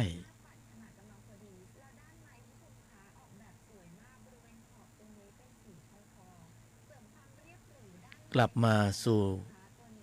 การเพิ่มพละด้วยการควบคุมระบบแสดงออกแค่นี้เองอุบายวิธีในการควบคุมระบบแสดงออกความคิดการกระทำคำพูดเป็นเหตุอันนี้กำเนิดกำลังของสติสมาธิปัญญาเป็นผลได้จริงๆมีจริงเป็นจริงกำเนิดกำลังเมื่อถึงผลกำเนิดกำลังของพละทำพละทำความสมบูรณ์ถึงพร้อมของพละเป็นเป้าหมายเราไม่ต้องไปห่วงอะไรว่าจิตที่มีตัวประกอบด้วยโทสะโลภะโมหะจิตที่มีตัวประกอบด้วยนิวรณ์อาสวะอนุสัยต่างๆเขาจะเป็นอย่างไรอยู่อย่างไงจะพร่องไปหรือไม่พร่องไม่ต้องไปห่วงตรงนั้นเมื่อแสงสว่างของพระอาทิตย์ปรากฏความมืดหายไปเองจิตที่มีตัวประกอบเหล่านั้นมันไปของมันเองเนี่ยไม่ต้องไปห่วงเขาว่าเขาจะอยู่ยังไงจะเป็นยังไง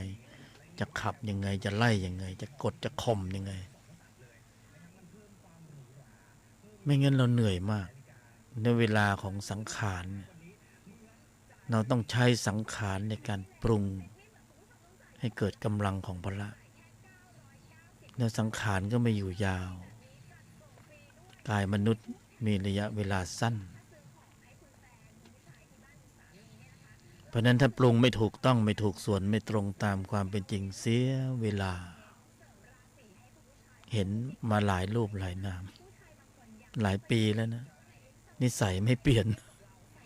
ยังเหมือนเดิมยังมีอัตตามานะทิฏฐิ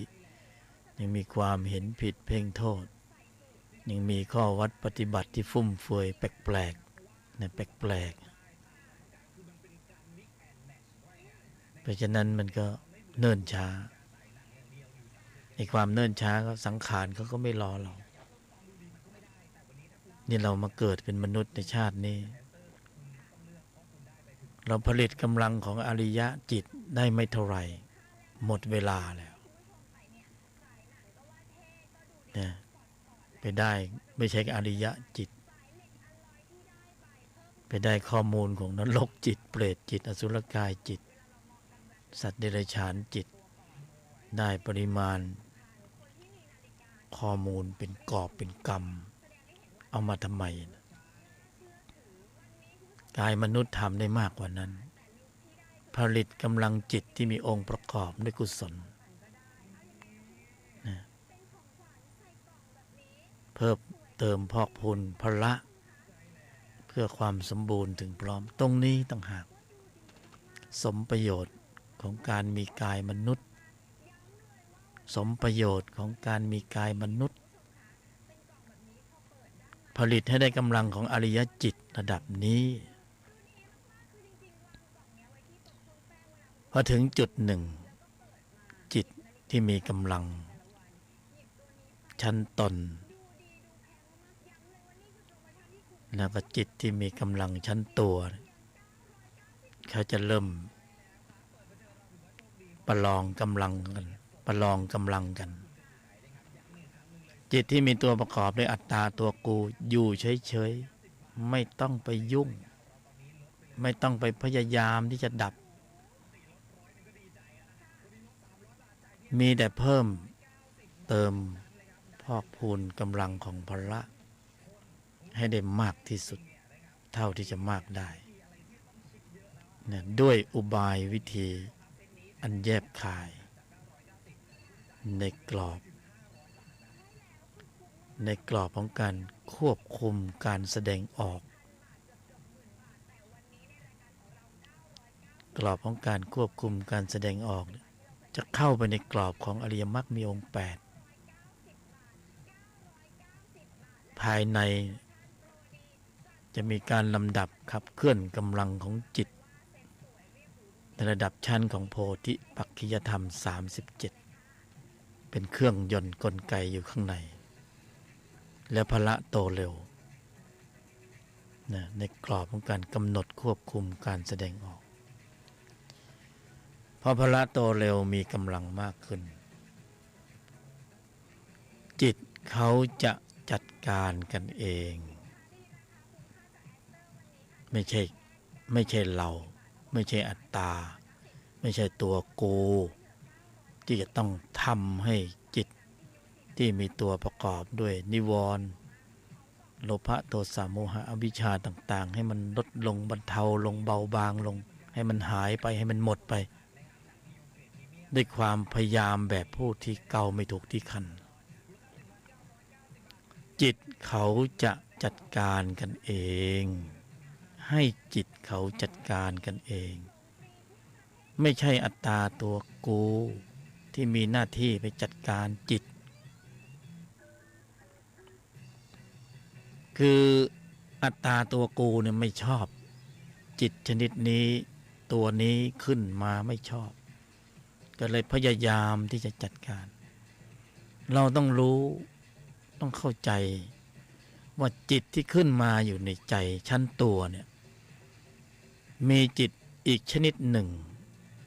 ธรรมชาติอีกชนิดหนึ่งที่มีอำนาจการเหนือกว่า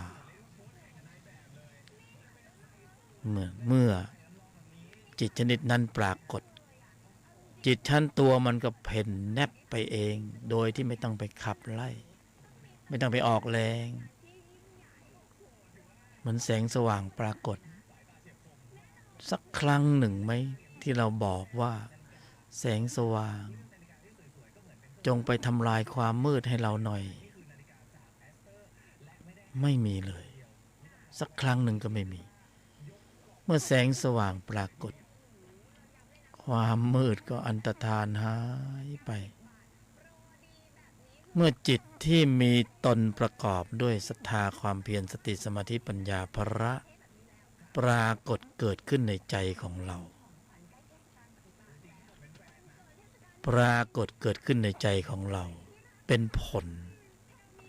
จากการที่เราขยันหมั่นเพียรในการควบคุมการแสดงออกเมื่อมีเหตุกระทบสัมผัสทางทวารต่าง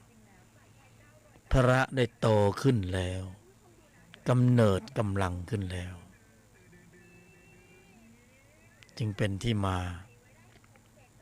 ของคำว่าให้ธรรมชาติชนิดหนึ่งเขาจัดการกับธรรมชาติอีกชนิดหนึ่งเองให้จิตเขาจัดการกันเองอัตตาตัวกู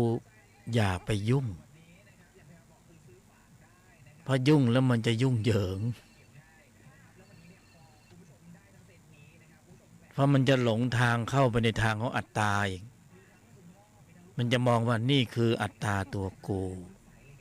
นี่คือความโกรธของกูจะจัดการความโกรธของกูหลุดแล้ววิปริตวิปลาสไปแล้วสภาวธรรมหาเป็นเช่นที่เราคิดว่าเป็นของกูหาเป็นอย่างนั้นไม่ อย่าให้วิปริตวิปลาสมากไปกว่านี้เลย ให้จิตเขาจัดการกันเองจำคำนี้ไว้ให้แม่นๆธรรมชาติมีของแก้กันอยู่แล้วธรรมะไม่ได้ล้ำลึกจนเกินกว่าภูมิปัญญาของมนุษย์จะเข้าไม่ถึงธรรมชาติเขามีของเขาอยู่แล้วตนเพียงแค่เพิ่มกำลังของตนเพิ่มกำลังแสงสว่างให้มากขึ้นเพิ่มกำลังของแสงสว่างให้มากขึ้นเทียนหนึ่งเล่มอยู่ในห้องมืดมันก็สลัวแต่ถ้าเป็นเทียน1,000 เล่มนะตรงนั้นมีคำตอบให้จิตเขาจัดการกันเองไม่ใช่อัตตาตัวกูเนี่ยไปจัดการจิตนะเป็นคำที่สั้นๆนะแต่ว่ากินใจความลึกธรรมชาติมีอยู่แล้วกายมนุษย์สุดยอดตรงที่สามารถปรุงกำลังของจิตที่มีตนประกอบให้ปรากฏเกิดขึ้นเป็นข้อมูลใจได้แน่นอนก็ทำไมจะไม่ได้ล่ะในฝ่ายตรงกันข้ามจิตที่มีตัวประกอบอัตตาตัวกูยังสามารถปรุงได้เลยใช่ไหมตัวโลภะตัวโทสะตัวโมหะปรุงอยู่ทุกวันจนเป็นอัตตาตัวกูเข้มข้นเหนียวแน่นก็เลยเหมารวมคิดว่าปรุงได้แต่จิตชั้นนี้จิตชั้นอื่นคงปรุงไม่ได้นะ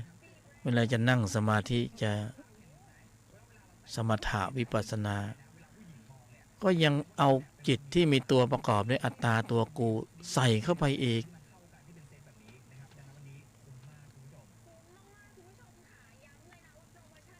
เพราะโดยปกติธรรมดาเนี่ยเมื่อเราไม่เข้าสู่ความสมบูรณ์ถึงพร้อมของพละในระดับชั้นตน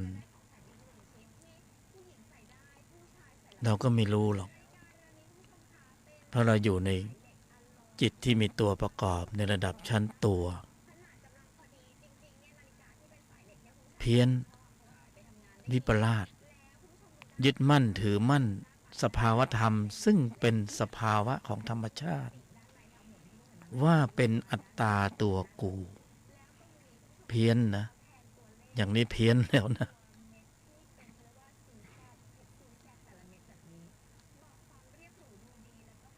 มันเป็นสมมุติบัญญัติเข้าใจในสภาวะของสมมุติบัญญัติแต่ลึกจริงๆนั้นตนสติสมาธิปัญญารู้ว่าเหตุที่ดำเนินไปในธุระโลกต้องมีภาวะของสมมุติบัญญัติแต่ลึกๆจริงๆน่ะก็ไม่ได้ให้ยึดมั่นถือมั่นเอาเป็นเอาตายหรอกสมมุติมันก็คือสมมุติแต่ความรู้สึกที่มันบอกว่าเป็นอัตตาตัวกูในชั้นตนก็คอยเตือนอยู่เหมือนกันว่าแบบเนี้ยทำไปตามบทบาทแต่ลึกจริงๆสภาวธรรมไม่มีอัตตาตัวกูเป็นแค่ธรรมชาติที่เป็นไปตามเหตุตามปัจจัยนี่คือเหตุผลของจิตชั้นตนที่คอยบอกคอยสอนจึงไม่มีเหตุอันควรแก่การยึดมั่นถือมั่นในอัตตาตัวกูเหนียวแน่นจนเกินกำลังที่จะควบคุมได้เพราะนั้นสำคัญมากจึงต้องมีจิตชั้นตนเอาไว้ชะลอ ความวิปริตผิดเพี้ยนของจิตชั้นตัวดึงไว้บ้างว่าเพี้ยนแล้วออกนอกทิศทางมากเกินไปให้กลับมาสู่สภาวธรรมที่ตรงตามความเป็นจริงว่าอัตตาตัวกูมันคือการปรุงมันคือการแต่งมันคือสมมุติบัญญัตินะอย่าถึงขนาดได้เอาเป็นเอาตายต้องฝักใฝ่จิตชั้นตนศรัทธาความเพียรสติสมาธิปัญญาเป็นบทชะลอตัวสำหรับการเป็นอยู่โดยสมมุติที่ไม่ขัดแย้งกับโลกจนเกินไปหรือยึดมั่นถือมั่นจนเกินไปคือมีระบบปลดปลงปล่อยวางสมมุติบัญญัติได้ในทุกขณะถึงจุดที่ต้องปลดปลงปล่อยวางเพราะมันเป็นเช่นนั้นแหละสมมุติบัญญัติตนเป็นผู้ที่ไขความลับของความยึดมั่นถือมั่นตรงนั้นทำไมมันถึงยึดมั่นถือมั่นเพราะเหตุของการไม่ปรุงอยู่ในระดับชั้นตนพออยู่ชั้นตัวตลอดเวลามันก็อัตตาตัวกูก็เหนียวแน่นเข้มข้นไปตามบทบาทและผลมันไม่สวยงามนะสภาวะทุกข์มันมาก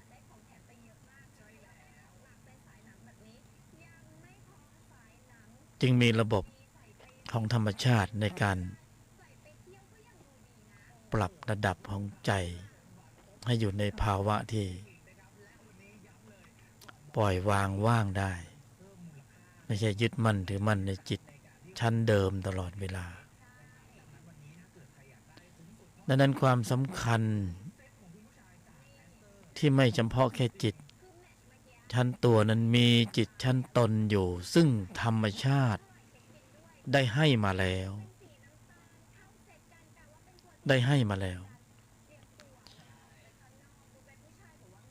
คือระบบปลดปลงปล่อยวางระบบตัดกระแสทุกข์ระบบภูมิต้านทานทางจิต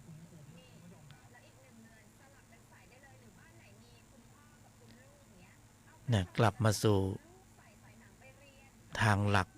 เข้าระบบนี้ดีกว่าในใจมีข้อมูลนี้อยู่เป็นธรรมชาติที่เมตตานะไม่ใช่อัตตาเป็นธรรมชาติที่คอยสกัดกั้นสงบระงับต้านทานต่อการไหลลื่นไปตามกระแสสัมผัสของจิตชั้นตัวนะหรือพูดเป็นภาษาง่ายๆก็คือเป็นระบบเบรกชั้นดีแล้วก็ชี้นำในการปรับเปลี่ยนทิศทางไม่ใช่เบรกแล้วก็ปล่อยให้ชั้นตัวมันเดินไปเหมือนเดิมไม่ใช่ปรับทิศทางของใจเสียใหม่ปรับทิศทางของใจเสียใหม่เปลี่ยนข้อมูลในที่นี้ก็คือการเปลี่ยนถึงขั้นเปลี่ยนนิสัยเพราะตัวใช้ระบบเก่าๆนิสัยเก่าๆอย่างที่รู้อยู่แล้วว่าผลมันเป็นอย่างไรในชั้นนี้การบรรยายธรรมการกล่าวธรรม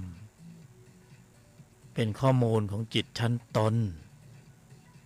ต้องการให้ในใจของบุคคลมีระบบนี้อยู่มีข้อมูลนี้อยู่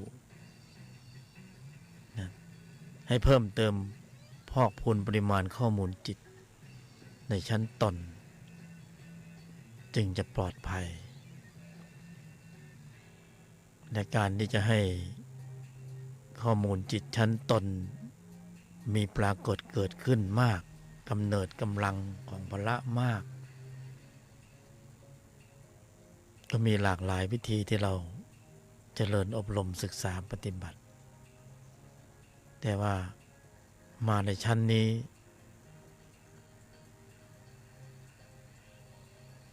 ขอสรุปไปที่เหตุเดียว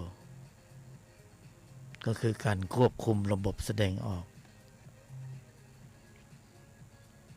เหตุของการควบคุมระบบแสดงออกส่งผลสู่การกำเนิดกำลังของพละในระดับชั้นตนเบื้องหลังของการควบคุมการแสดงออกของการฝึกพละมีกลุ่มกระบวนการของจิตเป็นกระบวนการของจิตที่มีองค์ประกอบเป็นธรรมชาติในระดับชั้นหลายองค์ธรรมกุศลจิตที่ช่วยกันในการควบคุมระบบแสดงออกจากการถูกหลอกถูกล่อด้วยระบบสัมผัสผัสสะเวทนา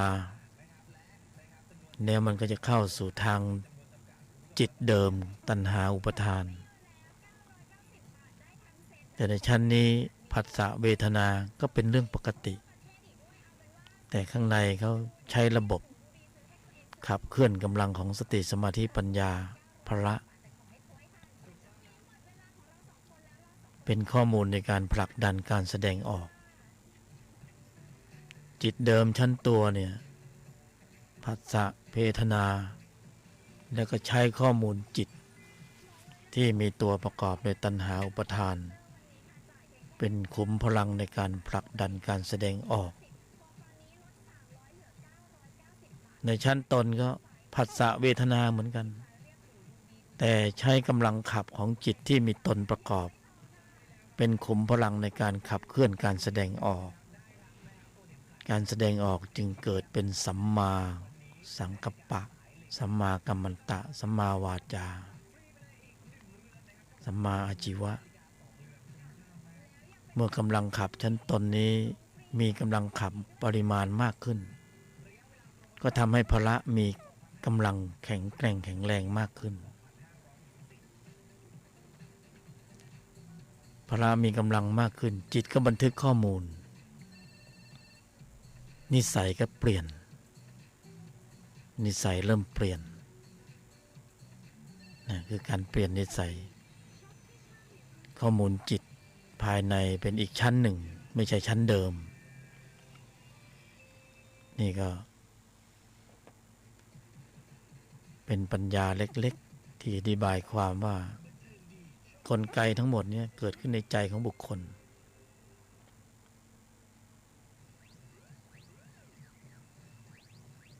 กลไกเหล่านี้เป็นธรรมชาติแล้วก็มีจริงสามารถขับเคลื่อนได้จริงๆแต่ชั้นตัวเนี่ย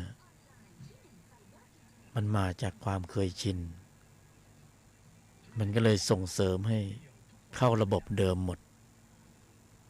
พอเข้าระบบเดิมการแสดงออกก็เป็นมิจฉาสังกัปปะมิจฉากัมมันตะมิจฉาวาจาเมื่อเป็นมิจฉาก็มีผลข้างเคียงคือสภาวะทุกข์เมื่อปรุงแล้วแต่งแล้วก็เป็นสมุทัยสัตว์เหตุของการแสดงออกที่ไม่สำรวมระมัดระวังตั้งมั่นให้ถึงพร้อมเป็นเหตุแห่งทุกข์สภาวะทุกข์ก็เกิดพฤติกรรมก็เบี่ยงเบนโดยรวมของใจก็มีความรู้สึกที่เป็นอัตตาตัวกูมากขึ้นแต่ถ้าเข้าระบบของชั้นตนโดยรวมก็เป็นอนัตตาตนการปล่อยการวางการว่างการเว้นมีอยู่ในภายในมากขึ้นนิสัยก็เปลี่ยนอันนี้คือความแตกต่างและสิ่งที่บรรยายนี้เป็นความจริงเป็นสัจจะภาวะที่มีจริงเป็นจริงอยู่ในใจของบุคคลปรุงเหตุได้ก็สัมผัสสภาวะมีสภาวะธรรมที่มีจริงเป็นจริงแล้วก็จะเริ่มเห็นความแตกต่าง เห็นความแตกต่างระหว่างจิตชั้นตัว เวลาลำดับขับเคลื่อนการแสดงออกปรุงเหตุอย่างไรเป็นผลอย่างไร จิตชั้นตนเวลาลำดับขับเคลื่อนควบคุมระบบแสดงออกมีเหตุอย่างไรมีผลเป็นอย่างไรองค์ความรู้ที่มากขึ้นพละที่โตขึ้นสติสมาธิปัญญาที่มีกำลังมากขึ้นก็เริ่มแยกแยะให้เห็นสมมุติบัญญัติให้เห็นความยึดมั่นในอัตตาเป็นอย่างไรให้เห็นภาวะของความเป็นปรมัตถ์เป็นอย่างไรนะแล้วค่อยไปเทียบเคียงเข้าไปในบัญญัติกายมนุษย์ทุกรูปทุกนามสุดยอดที่สุดสามารถที่จะลำดับให้เกิดธรรมชาติที่บรรยายไปก่อนนี้ได้ธรรมชาตินี้สามารถเกิดได้ในกายมนุษย์ทุกรูปทุกนามมีโครงสร้าง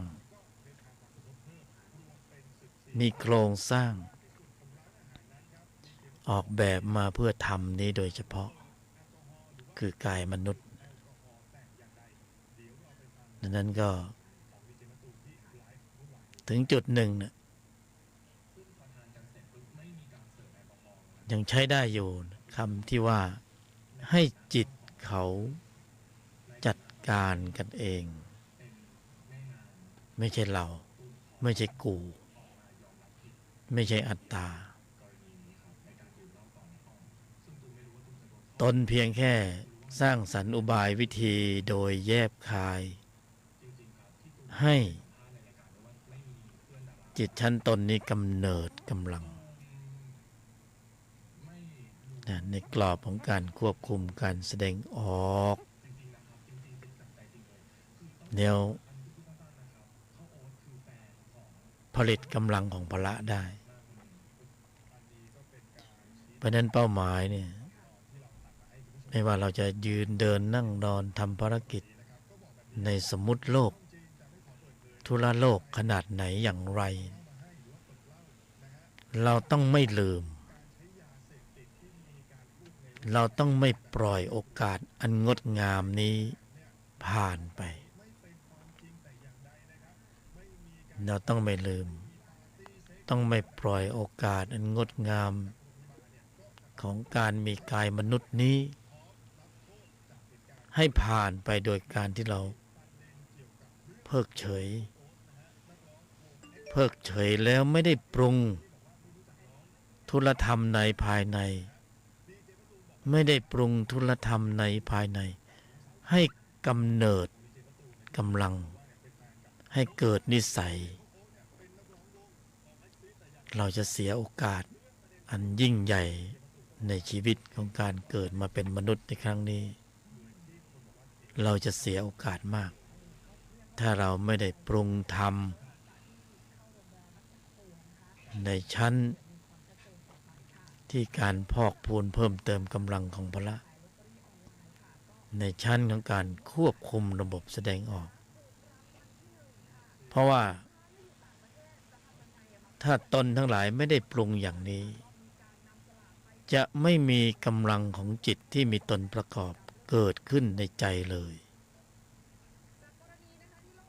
ไม่มีอุบายวิธีโดยแยบคายอย่างนี้จะไม่มีการปรากฏหรือจะไม่เกิดปรากฏการณ์ของจิตที่มีตนประกอบด้วยสติสมาธิปัญญาในชั้นนี้เกิดขึ้นเลยแต่ก็จะมีจิตชั้นเดิมอันได้แก่โลภะโทสะโมหะอวิชชาพื้นจิตเดิมซึ่งมันมีเกิดอยู่แล้วในใจของเราโดยพื้นฐานนิสัยเก่าเนี่ยเพราะนั้นบุคคลที่เกิดเป็นมนุษย์มีกายมนุษย์เนี่ยจะน่าเสียดายจะเสียโอกาสเมื่อความโชคดีมากๆได้มาถึงอยู่หน้านะอยู่เบื้องหน้าแล้วเนี่ย การบริหารการแสดงออกแล้วไม่ได้เกิดการผลิตกำลังของอริยจิตเลยถือเป็นความล้มเหลวของการเกิดเป็นมนุษย์ในครั้งนี้เลยพอมาแล้วก็โอกาสในการปรุงมีอยู่แต่ปรุงไม่ได้ทำไม่ได้ไม่ได้ทำนะก็ไม่เกิดการกำเนิดกำลังของอริยจิตเนื้อจิตจะบันทึกข้อมูลอะไรได้ก็บันทึกข้อมูลเก่าๆข้อมูลของอริยจิตที่เกิดจากการควบคุมระบบแสดงออกว่างเปล่าเสียดายเวลาที่จะต้องจากโลกนี้ไปส่องไปดูประตูใจไม่มีข้อมูลของอริยจิตเลยน่าเศร้าอยากจะร้องไห้เลยสลดใจเลยส่องไปดูประตูใจร่างกายจะหมดวาระแล้วเพราะต้องอาศัยกายมนุษย์ในการปรุงกำลังของอริยจิตส่องไปดู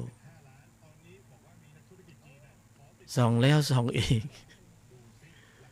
ดูแล้วดูอีกไม่มีข้อมูลของอริยจิตเลย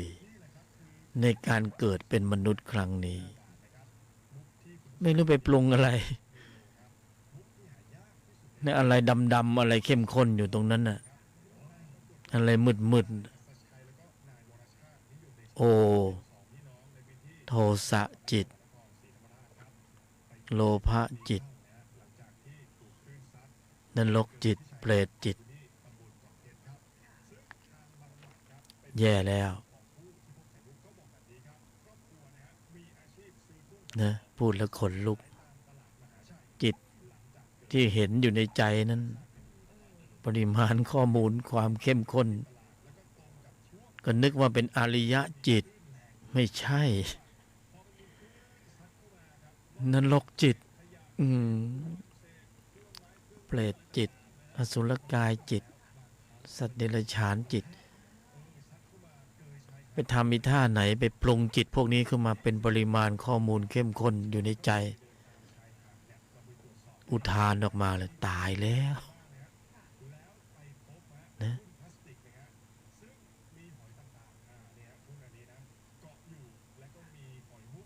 เคยศึกษาธรรมะฟังคำที่พระบรมศาสดาพระพุทธเจ้าตรัสไว้ชัดเลย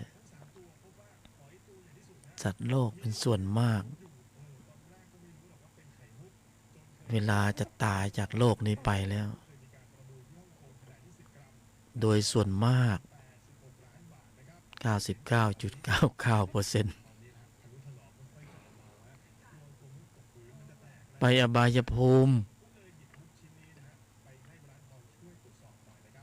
ไปอบายภูมินะพระบรมศาสดาตรัสแต่คำจริงคำที่เป็นสัจจะถึงบางอ้อเลยโอ้โหทำไมพระบรมศาสดาตรัสพระบรมศาสดาทรงเห็นอะไรเห็นการเวียนตายเวียนเกิดของสรรพสัตว์ของบุคคลที่มาเกิดเป็นมนุษย์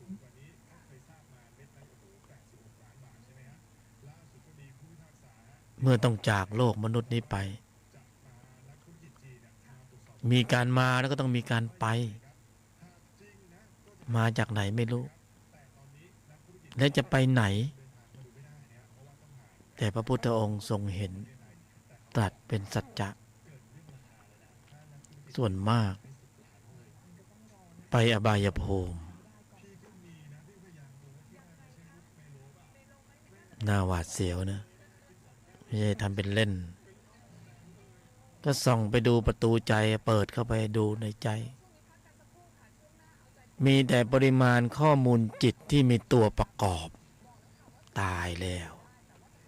จิตที่มีตัวประกอบในโทสะ อันนี้มันนรกเลยจิตที่มีตัวประกอบด้วยโลภะเปรตนี่นะข้อมูลเป็นอกุศลทั้งหมดเลยแล้วจะไปไหนได้นะเนี่ยมันอยู่ที่ข้อมูลเป็นนั้นคนที่จะมีภาวะฐานะอยู่ที่ข้อมูลจิตอยู่ที่ข้อมูลของจิตสำคัญนะและการเกิดเป็นมนุษย์ของเราของพวกเราในชั้นนี้ในครั้งนี้โอกาสดีมากที่สุดในการปรุงเหตุปรุงปัจจัยให้กำเนิดกำลังของอริยจิตอบายจิตนี่ไม่ต้องพูดถึงเพราะว่าพื้นจิตพื้นใจของพวกเรามันมีข้อมูลเหล่านี้อยู่แต่ว่ามันกำลังมันไม่เข้มข้นมากเพียงพอที่จะดึงดูดให้พวกเราไปตกชั้นไปเกิดในอบายภูมิความดีที่สมบูรณ์ถึงพร้อมของพวกเราชั้นตนนะดึงดูดดลบันดาลให้เราท่านทั้งหลายมาอุบัติบังเกิดในมนุษย์โลกมนุษย์โลกมาได้ความดีที่สมบูรณ์ถึงพร้อมในระดับหนึ่งนะมาตรฐานในระดับหนึ่งเราเห็นคนรวยกลับไปเป็นคนจนในพริบตาก็ใช่ว่าเรามาได้ความดีที่สมบูรณ์ถึงพร้อมในระดับหนึ่งแล้วเราจะดีต่อไปเรื่อยๆมันก็ไม่แน่นะบางทีมันก็แย่กว่าเก่าใช่ไหมนะอย่างโควิดมาอย่างเงี้ยนะไม่ต้องอธิบายเลยใช่ไหมว่าเป็นอย่างไรนี่การมาของเราสู่โลกมนุษย์มาด้วยความดีที่สมบูรณ์ถึงพร้อมในระดับหนึ่งแต่ไม่ใช่ว่าเราไม่มีพืชเชื้อของนรกเปรตอสุรกายสัตว์เดรัจฉานสัญชาตญาณดิบไม่ใช่ไม่มีนะข้อมูลเหล่านี้มีอยู่แต่ไม่มีกำลัง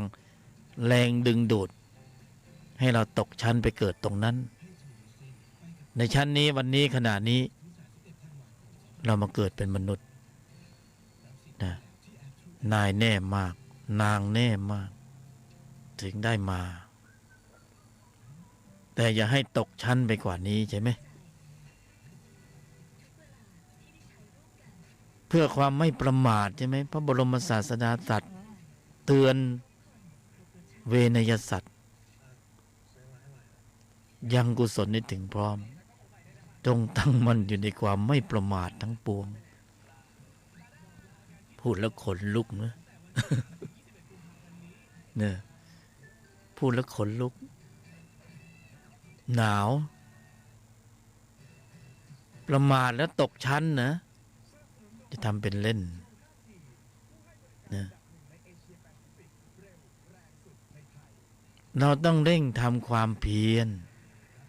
ลำดับให้กำเนิดกำลังของตนศรัทธาความเพียรตนสติตนสมาธิตนแห่งปัญญาเราต้องลดปริมาณข้อมูลจิตชั้นตัวโลภะโทสะตัวโมหะตัวอวิชชาให้มีกำลังคือไม่ไปเพิ่มเติมพอกพูนมันนี่คือหน้าที่คือความจำเป็นคือความเร่งด่วนเพราะเวลาเรามันเหลือน้อย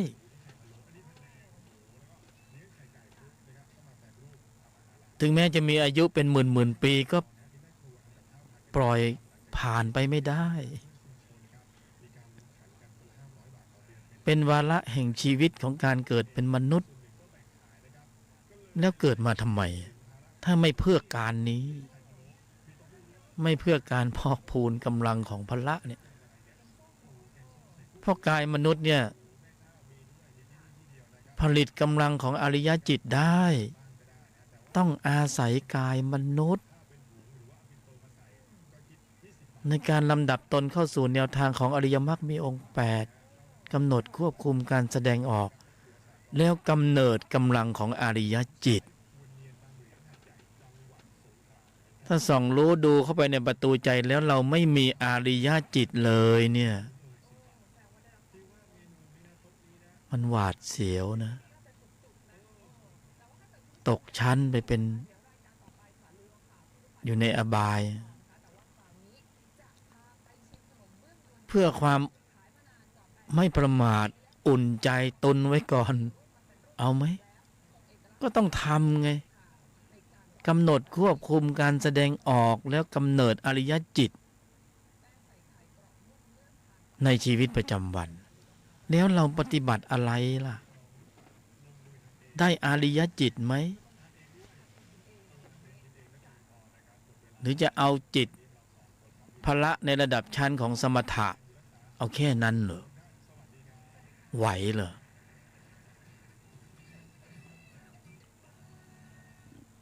น้ำมุ่งเน้นแต่ปรุงสมถะ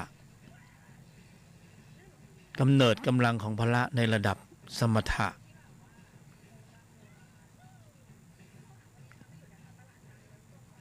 เขาปรุงกันมาก่อนสมัยที่พระพุทธองค์จะตรัสรู้แล้วและสิ่งที่พระพุทธองค์ทรงตรัสรู้ทรงค้นพบธรรมชาติที่มีอยู่แล้วโดยธรรมชาติที่มีอยู่แล้วแต่มากกว่าชั้นของสมถะขึ้นไปคือการนำเอาจิตมาผสมรวมเป็นหนึ่งเรียกว่ามัคคะสมังคีแล้วกำเนิดกำลังโดยมี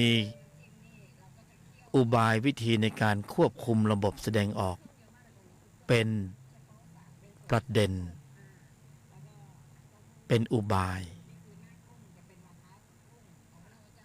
เป็นอุบายเหมือนกันเป็นอุบายเป็นตนสำหรับล่อเป้า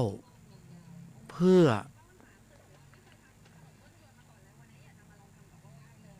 ตั้งโจทย์ตั้งเมนไอเดีย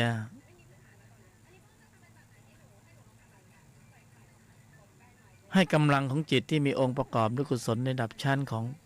มรรคหรือพละห้านั้นเคลื่อนกำลังออกมาธรรมชาตินี้มีอยู่แต่ต้องสร้างอุบายวิธีโดยแยบคายด้วยเหตุด้วยปัจจัยให้ธรรมชาติชั้นตนนี้ได้ออกแรงเหมือนคนเล่นเพาะกายได้ออกแรงถ้าออกแรงแล้วจึงจะกำเนิดกำลังจึงจะมีกำลังของพละแข็งแกร่งแข็งแรง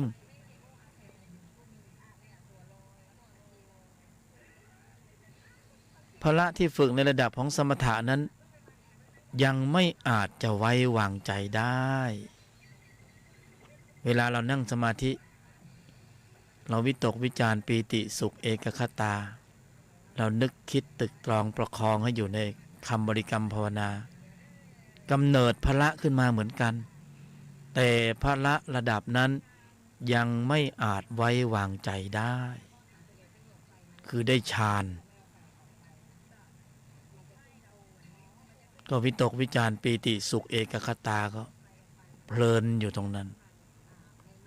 นิสัยนะเนื้อในภายในมันยังไม่เป็นมันกรอบความรู้สึกแต่ภายนอก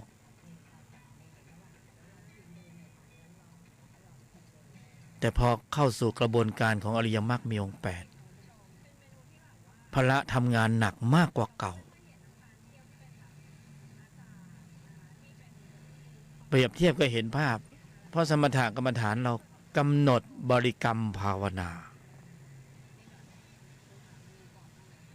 เอาคำบริกรรมอะไรเรานึกอะไรได้ก็ภาวนาเข้าไปวันไหนทะเลาะกับแฟนก็ภาวนาเท่าไหร่ก็ไม่สงบทุกที ทะเลาะกับแฟนมามันนั่งภาวนาเท่าไหร่ก็ไม่สงบนะสีหน้าท่าทางถ้อยคำพูดต่างๆมันผุดขึ้นมาก็บริกรรมเข้าไปกดเข้าไปข่มเข้าไปไม่สงบสักที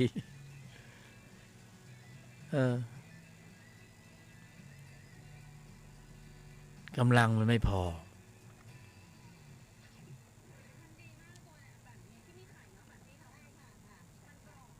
สมถะเนี่ยคุ้นชินมากเหลือเกินกำหนดบริกรรมภาวนาแล้วให้คำบริกรรมภาวนาหายไปแล้วก็ตัวเบาตัวหาย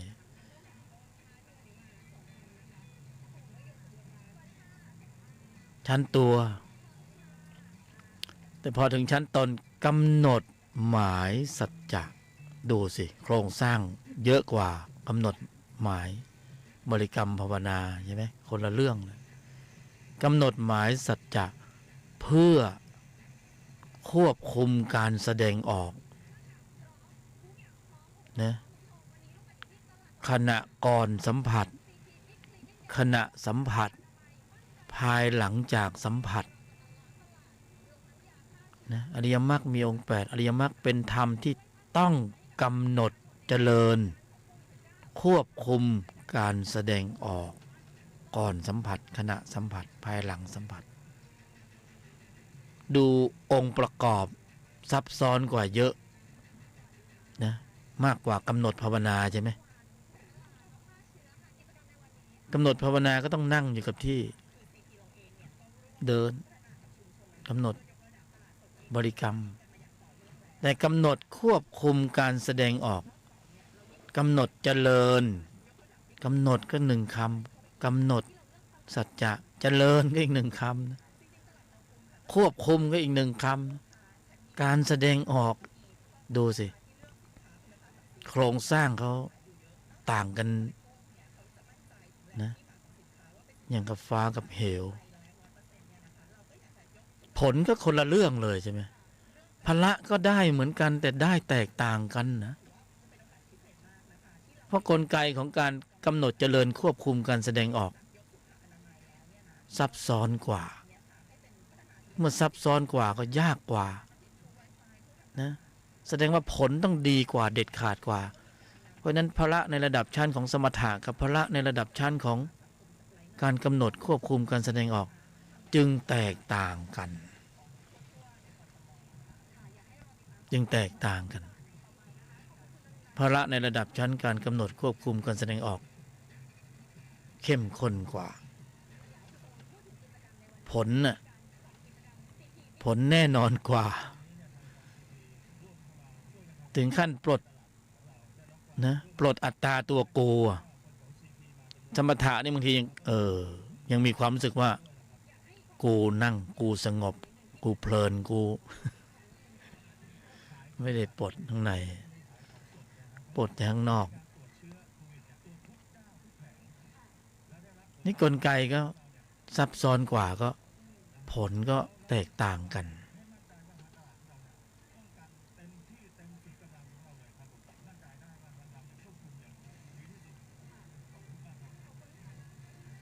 จึงนำเสนอโดยส่วนมากส่วนเดียวเพื่อความสมบูรณ์ถึงพร้อมของพละเราปรุงอย่างนี้เลยปรุงในชีวิตประจำวันกำหนดหมายในภายในกำหนดหมายในภายในแตกต่างจากสมถะต้องหาสถานที่สงบในป่าไม้แต่กำหนดหมายกำหนดเจริญควบคุมการแสดงออกในแนวทางของชั้นตนอาศัยในป่านิสัยเจอนิสัยกระทบต่างๆมากมายพละออกแรงมากกว่านะศรัทธาความเพียรสติสมาธิปัญญาออกแรงมากกว่ากระทบกระทั่งกระทุ้งกระเทือนใช่ไหมเข้าไปในย่าน ที่มีอารมณ์แปรปรวนนะต้องระมัดระวังเป็นพิเศษที่เรากำลังผ่านในย่านอากาศแปรปรวนรัดเข็มขัดนะแต่นี่เราผ่านเข้าไปในสังคมหมู่กลุ่มที่มีอารมณ์อันหลากหลายนิสัยอันหลากหลายพร้อมที่จะทิ่มพร้อมที่จะแทงกระทบกระทั่งกระทุ้งกระเทือนแต่เราต้องตั้งตนให้ดีเป็นหลักเราไม่อาจจะไปชี้นำหรือควบคุมสภาวะภายนอกใจของเราได้แต่เราสามารถควบคุม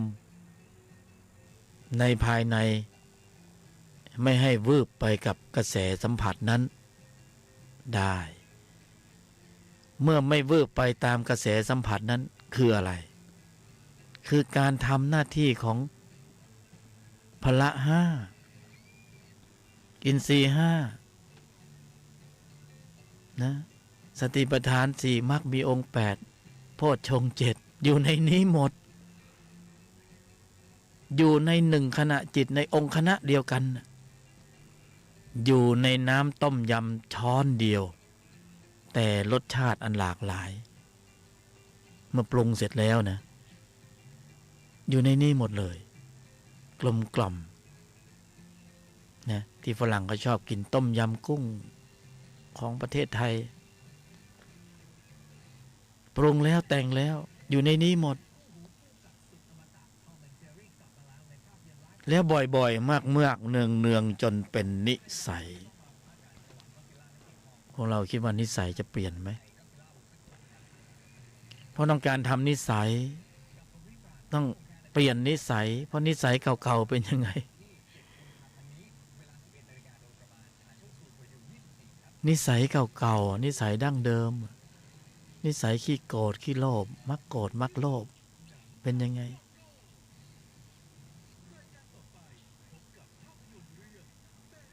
ดับง่ายไหมล้างง่ายไหมพยายามดับพยายามล้างไหมหรือใช้สมถะแล้วมันบรรเทาเบาบางจริงไหมไม่จริงไม่ต้องไปสนใจปล่อยเขาเป็นของเขาอย่างนั้นตนมีหน้าที่เดิน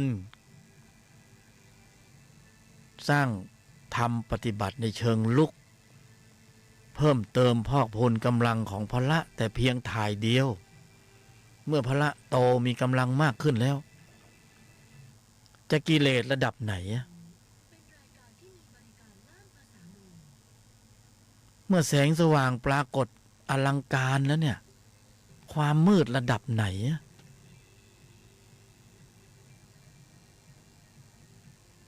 อยู่ไหวไหมอยู่ไม่ได้ธรรมชาติเป็นอย่างนั้นอยู่แล้วเราปฏิบัติให้เหนื่อยมากๆออกแรงมากๆหนักๆแล้วไม่ได้ผลเสียเวลานะบางคน 30-40 ปีก็ยังอยู่เหมือนเดิมย้อนกลับมาเจอกันก็ยังติดยึดมั่นถือมั่นอยู่ในกฎระเบียบรูปแบบสีสันตรงนั้นน่ะอยู่ตรงนั้นน่ะเขาให้เคลื่อนถ้าอยู่ตรงนั้นอยู่ตรงนั้นอยู่ตรงนั้นเพราะอะไรเพราะข้อวัดปฏิบัติดั้งเดิมเป็นธรรมะปฏิบัติเชิงตั้งรับก็คุณไม่ลุกเลยคุณจะได้พื้นที่ไหมล่ะตั้งรับแต่อริยมรรคมีองค์8เป็นธรรมะปฏิบัติเชิงลุกไม่ใช่นั่งตั้งรับนะฟังไว้เป็นปัญญาอย่าเพิ่งเชื่อแล้วเอาไปเทียบเคียงนะผู้บรรยายยกธรรมเขาก็บรรยายเขาไปตามเรื่องตามราวไม่มีสคริปต์ไม่มีสลิปบรรยายไปตามเรื่องตามราวของเขานะฟังไว้เป็นปัญญากัลยาณมิตรไม่ได้มาว่าจะเป็นอาจารย์จะมาสอนนั้นเล่าสู่กันฟังว่าสภาวะมันเป็นอย่างนี้นะความรู้สึกมันจะเปลี่ยนไป ความรู้สึกจะเปลี่ยนเมื่อเห็นลีลาแห่งวัตตะจิตเดิมของรูปอื่นนามอื่นเดี๋ยวเกิดการเปรียบเทียบเข้ามาอยู่ในใจของเราในภายในว่าโอ้ชักแตกต่างนิสัยเหล่านั้นเดี๋ยวนี้ไม่ปรากฏอยู่ในใจของเราเมื่อมันจะขึ้นมันผุดโผล่ด้วยเหตุด้วยปัจจัยของการกระทบสัมผัสทางทวารต่างๆอัตโนมัติธรรมในภายในจะพุ่งขึ้นสู่วิถีจิตควบคุมสถานการณ์ของใจไว้หมดเลยนี่คือความมหัศจรรย์ที่แต่ละรูปแต่ละนามจะต้องได้ประสบพบเจอการขับเคลื่อนกำลังของจิตที่มีองค์ประกอบด้วยกุศลในระดับชั้นของพระที่มีกำลังสูง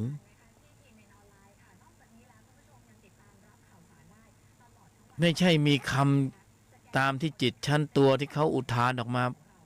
ผมขอโทษผมไม่ได้ตั้งใจ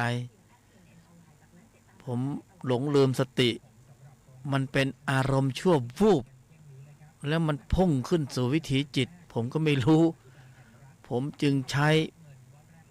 อาวุธต่างๆทำลายประหัตประหารที่สุดท้ายฝ่ายตรงข้ามนะเรียบร้อยมันไม่เฉพาะว่ามีอารมณ์ชั่ววูบในจิตชั้นตัวแค่นั้นหนาคือการพุ่งขึ้นสู่วิถีจิตของจิตในระดับชั้นอย่างเช่นโทสะมูลจิตกระทบสัมผัสแล้วอัตตาตัวกูเสียผลประโยชน์จิตที่มีตัวประกอบด้วยโทสะอันเป็นความเคยชินดั้งเดิมจึงปรากฏตัวขึ้นสู่วิถีจิตแล้วผลักดันให้เกิดการแสดงออกที่เป็นลักษณะของความรุนแรงดูสิกลไกมันซับซ้อนขนาดนี้กว่าจะขึ้นมานะมันต้องมาจากการสะสมนิสัยอันเกิดจากความเคยชินอย่างนี้มายาวนานหลายภพหลายชาติแล้วนะมันจึงเป็นนิสัยอย่างนี้เห็นไหมพวกเราฟังแล้วคิดว่ามันน่าอนุรักษ์นิยมไหมเนี่ยน่าเก็บไว้ไหมแล้วถ้าเราจะเอาจิตเหล่านี้ดีลีทออกเนี่ยใช้อัตตาตัวกูไปดับใช้สมถะไปดับไปล้างไปกดไปข่มมันเนี่ยไหวไหมเอาความเป็นจริงเลยมาเปิดเผยกันเลย ไหวไหมคิดว่าไหวไหมล่ะมันมาจากความเคยชินดึกดำบรรพ์น่ะนรกจิตเปรตจิตอสุรกายจิตสัตว์ดิลฉานจิตสัญชาตญาณดิบเนี่ยมันอยู่ในใจของคนหล่อๆคนสวยๆทั้งหลายเนี่ยเราคิดว่ามันหมูไหมที่จะไม่ง่ายใช่ไหมแล้วมันอยู่ในใจของพวกเราเนี่ยตอนเนี้ยขาข้างหนึ่งอยู่ในคุกไหมเราคิดว่ามันอยู่ในคุกไหมขาข้างหนึ่งนะเราจะระเบิดอารมณ์จะอารมณ์ชั่ววูบเวลาไหนเราคิดได้ไหมเรารู้ไหมเราคิดว่าเราจะควบคุมมันได้ไหมเมื่อผลประโยชน์มันเสียไปอย่างหนักนะเมื่อของที่รักถูกแย่งไปต่อหน้าต่อตาเมื่อถูกกระแทกซึ่งหน้าในปัจจุบันทันด่วนเนี่ยไหวไหมเราต้องลองดู ต้องโดนสักดอกสองดอก ไหวไหมบางคนบอกผมไหวหลุดทุกทีไม่มีใครอยากลองเลยใครไม่กล้ารับประกันเนี่ยกล้ารับประกันไหมว่าเวลาเสียหน้าเสียราคาเสียผลประโยชน์เสียความรู้สึกไอ้ที่ฝึกมาเนี่ยนะไอ้ที่ฝึกมาเนี่ยไหวไหมนะถ้าไหวคงไม่มีข่าว ของผู้ปฏิบัติธรรมทะเลาะกันในสำนัก ต้องใช้ความเท่าทันสูงมากใช่ไหมอะไรคือความเท่าทันสูงมาก จิตที่มีตนประกอบด้วยพละใช่ไหมฝึกแล้วยังฝึกแล้วแต่ฝึกอะไรพละไม่กำเนิดกำลังก็ยังอยู่ที่เขานะเวลาเสียผลประโยชน์โลกเป็นไงเขาเรียกว่าตบะแตกหลงลืมสตินะแล้วถ้าเรายังเพิกเฉยไม่ทำการปฏิบัติตั้งแต่วันนี้เป็นต้นไป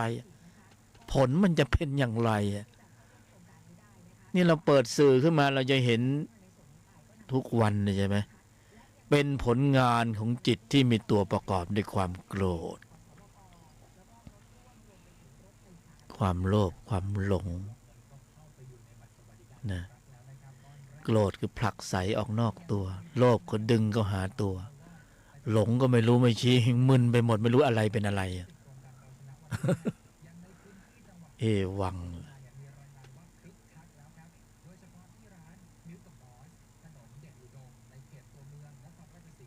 เปลี่ยนนิสัยแก้นิสัยนะยังไงทำยังไงไม่ทำก็ไม่ได้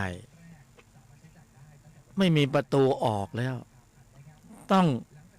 ลำดับดำเนินเจริญอยู่ในแนวทางของทุลธรรมในภายในชีวิตประจำวันเก็บสแปร์เก็บวันละชั่วโมง2 ชั่วโมงเก็บไปเกี่ยวไปสะไปสมไปเพิ่มไปปริมาณข้อมูลต่างๆนิสัยเก่าๆก็ค่อยๆลดลงอย่าไปสนองใช้มันเพราะจิตเขาบันทึกข้อมูลทั้งหมดมันจึงไม่ง่ายที่เราบอกโอ้ยจิตที่มีตัวประกอบด้วยโทสะอยู่ในใจกินยาเม็ดละล้านเพื่อให้จิตที่มีตัวประกอบด้วยโทสะสลายไปมีไหมไม่มีเนี่ยไม่แปลกใช่ไหมที่สรรพสัตว์บุคคลตายจากโลกนี้ไปแล้วพระบรมศาสดาองค์สมเด็จสัมมาสัมพุทธเจ้าตรัสไว้ชัดเจนว่าไปอบายไม่ใช่ไปสบายนะไม่ใช่ไปสบายนะไปอบายเป็นส่วนมากรวมทั้งนะรวมทั้งเราด้วยใช่ไหมที่กำลังฟังอยู่เนี่ยหรือผู้บรรยายก็หนาวอยู่เหมือนกันนะไม่ใช่ว่าไม่หนาวนะ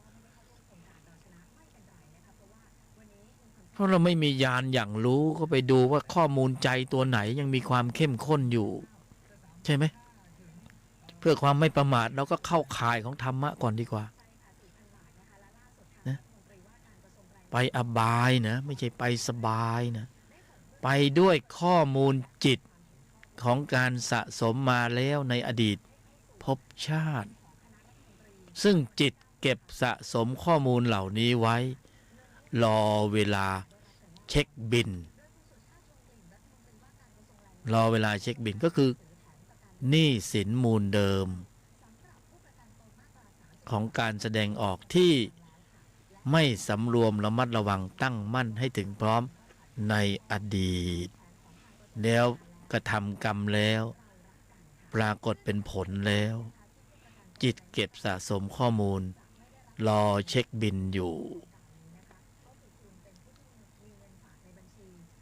เพื่อความปลอดภัยเราจะทำยังไงกันด้วยจะทำยังไงกันดีสร้างกำลังของอาริยจิตขึ้นมา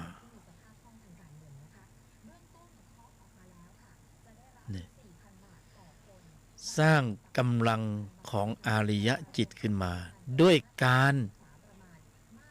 ปฏิบัติธรรมเชิงลุกด้วยการกำหนดหมายควบคุมการแสดงออก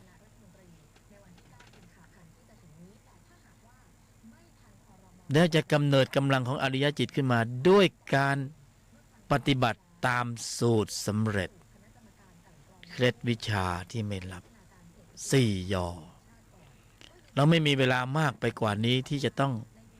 ไปยืดเยื้อเยินเย้อกับทำปฏิบัติที่ทำให้เนิ่นช้าเราต้องไปสายด่วนทางลัดแล้วได้ผลจริงแล้วเกิดสภาวธรรมจริง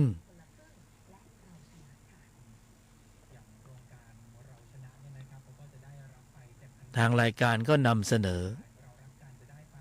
สูตร4 ยอเคล็ดวิชาที่ไม่ลับเนี่ยวันนี้ก็จะขยายความ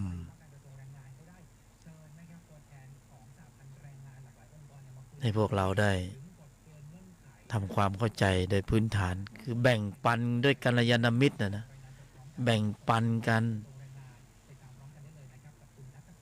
ว่าในชีวิตประจำวันเนี่ยเรามีธุระต่างๆมากมายรอบตัวเนี่ยแล้วจะลำดับให้กำเนิดกำลังให้เกิดธุรธรรมในภายในเนี่ยจะทำอย่างไรนะจะเหตุจังใดจะทำอย่างใดก็แค่ฟัง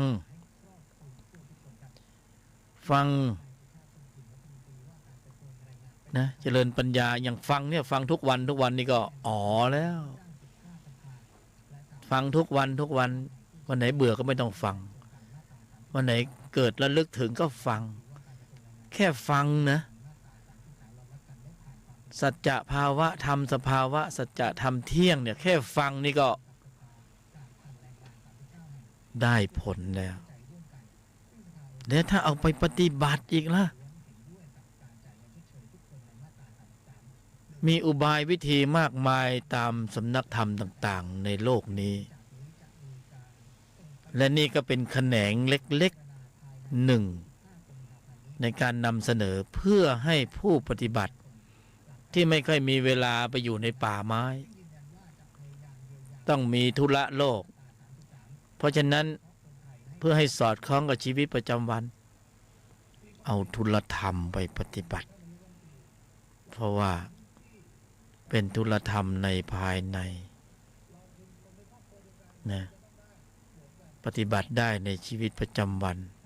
ไม่ก็เกี่ยวกับกฎระเบียบรูปแบบสีสันใดๆเพียงแค่รับชอบต่อสูตรนะโยนิโสมนสิการยอมหยุดเย็นท่องไว้ในใจให้มันขึ้นไปเลยยอมหยุดเย็นนิ่งในไม่โต้ตอบนะยอมหยุดเย็น4 ยอยอมหยุดเย็นนิ่งในไม่โต้ตอบ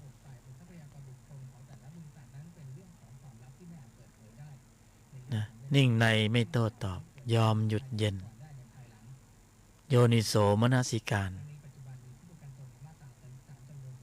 แค่นี้จำให้แม่นว่าเป็นสูตร4 ยอฟังดูก็ธรรมดาแต่เวลาเราเอาไปปฏิบัติในสถานการณ์จริงเนี่ยนะเอาตนรอดไปหลายรอดแล้วไม่ใช่เอาตัวรอดเนี่ยคือตัวเนี่ยมันมีผลพลอยได้จากการทำตนปรุงตนอย่างนี้แล้วก็ตนรอดเมื่อตนรอดก็ตัวมันพลอยรอดไปด้วยนะไม่โดนของแข็งกันรอดไปด้วยก็เขาด่ามาเราก็ไม่ด่าตอบเขาโกรธมาเราไม่โกรธตอบนะลองโกรธตอบก็ถ้าเขาไปเติมเชื้อไฟมันยั่วมันก็สวนให้ยอมหยุดเย็นนิ่งในไม่โต้ตอบผัวเมียไม่ทะเลาะกันแม่กับลูกนะพ่อกับลูกแม่กับลูกไม่ขัดแย้งกันพี่กับน้องไม่ขัดแย้งกันเพื่อนกับฝูงในที่ทำงานไม่ขัดแย้งกันแต่เราต้องตั้งการ์ดให้ดีนะในภายในนะเพราะระบบนี้เป็นระบบบล็อกในภายใน ป้องกันการขึ้นสู่วิถีจิตของจิตที่มีตัวประกอบด้วยโทสะเราบล็อกข้างในนะเมื่อบล็อกข้างในก็ข้างนอกก็สบายตัวจะทำยังไงก็ได้สบายตนสบายตัวแต่ถ้ากรอบข้างนอกไปก่อนข้างในยังไม่รู้เลยนะเครียดแค้นชิงชังประหัตประหารรอจะเช็คบินกันอยู่ดูไม่ออกแต่นี่ควบคุมในภายในขยายความเอาไปฝึก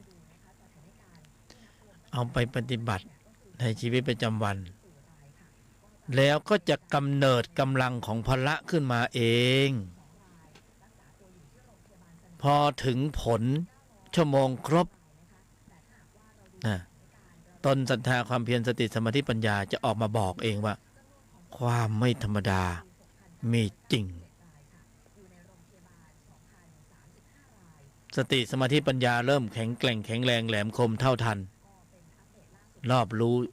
นะเช็ดล้างล้วงลึกถอดถอนนี่เราปลุกเสกตนเองด้วยตนเองหรือนี่พระในภายในเอาหรือเปล่านะเคยมีแต่ผีในภายในผีรักผีโลภผีโกรธผีหลงนี่พระศรัทธาพระความเพียรพระสติพระสมาธิพระปัญญาเป็นธรรมชาติที่มีอยู่แล้วให้มาแล้วเนี่ยคุ้นชินแต่การปลุกผีแต่ไม่คุ้นชินกับการปลุกพระพอคุ้นชินกับการปลุกผีมันก็มีแต่ปัญหาพอคุ้นชินกับการปลุกพระก็ปลดปัญหาเอาสัจจะภาวะเป็นอย่างนี้ดีไหมดีถึงขั้นปลุกเสกตนเองด้วยตนเองด้วยอุบายวิธีอย่างนี้ก็เรามีพระศรัทธาความเพียรสติสมาธิปัญญาควบคุมการแสดงออกพระจึงคุ้มครองผู้ประพฤติธรรมธรรมจึงคุ้มครองผู้ประพฤติธรรมนะก็ไม่ยั่วให้ฝ่ายตรงข้ามนะภายในเราไม่ทำกรรมฝ่ายตรงข้ามจะทำกรรมก็ปล่อยเขาทำไปแต่เราไม่ได้ไปทำกรรมแล้วนะอกุศลกรรมนะแต่เรากำลังปรุงกุศลกรรมในภายในเราปลุกพระ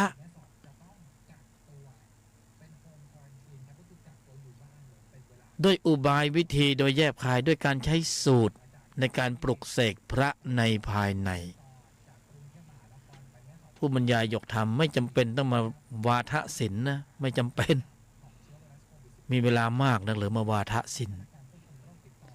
กัลยาณมิตรก็เอาสัจจะภาวะเอาของดีๆมาแบ่งปันกัน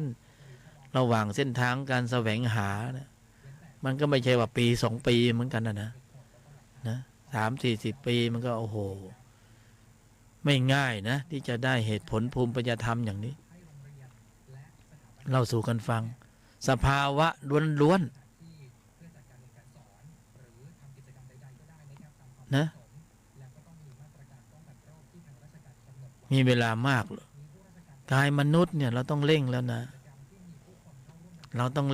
เพราะไม่มีกายมนุษย์ปรุงกำลังจิตที่มีองค์ประกอบด้วยกุศลดับชั้นของมรรคไม่ได้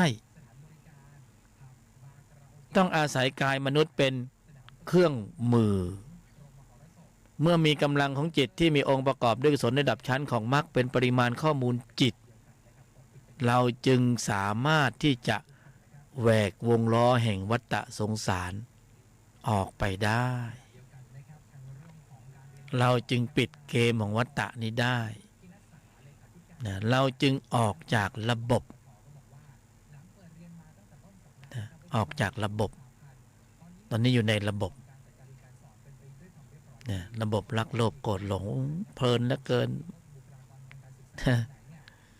ออกจากระบบสักที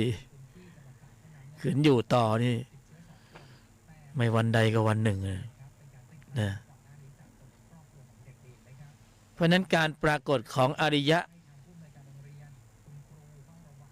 ตัดสินตรงที่ข้อมูลจิต นะข้อมูลจิตแกจะเป็นนรกเป็นเปรตเป็นอสุรกายเป็นมนุษย์เป็นเทวดาเป็นพรหมเป็นอริยะขึ้นอยู่กับข้อมูลของใจว่ามีปริมาณข้อมูลจิตชนิดไหนชนิดไหนอยู่ในใจของเราเป็นเพียงแค่อุบายวิธีเป็นเพียงแค่อุบายวิธีที่ชาญฉลาดที่กำหนดหมายแล้วเป็นเหตุเป็นปัจจัยให้จิตที่มีองค์ประกอบด้วยกุศลในระดับชั้นของมรรคของพละนั้นเคลื่อนกำลังออกมาเสียดีๆ อยู่ๆไปเชิญออกมาไหมอริยจิตอริยมรรคมีองค์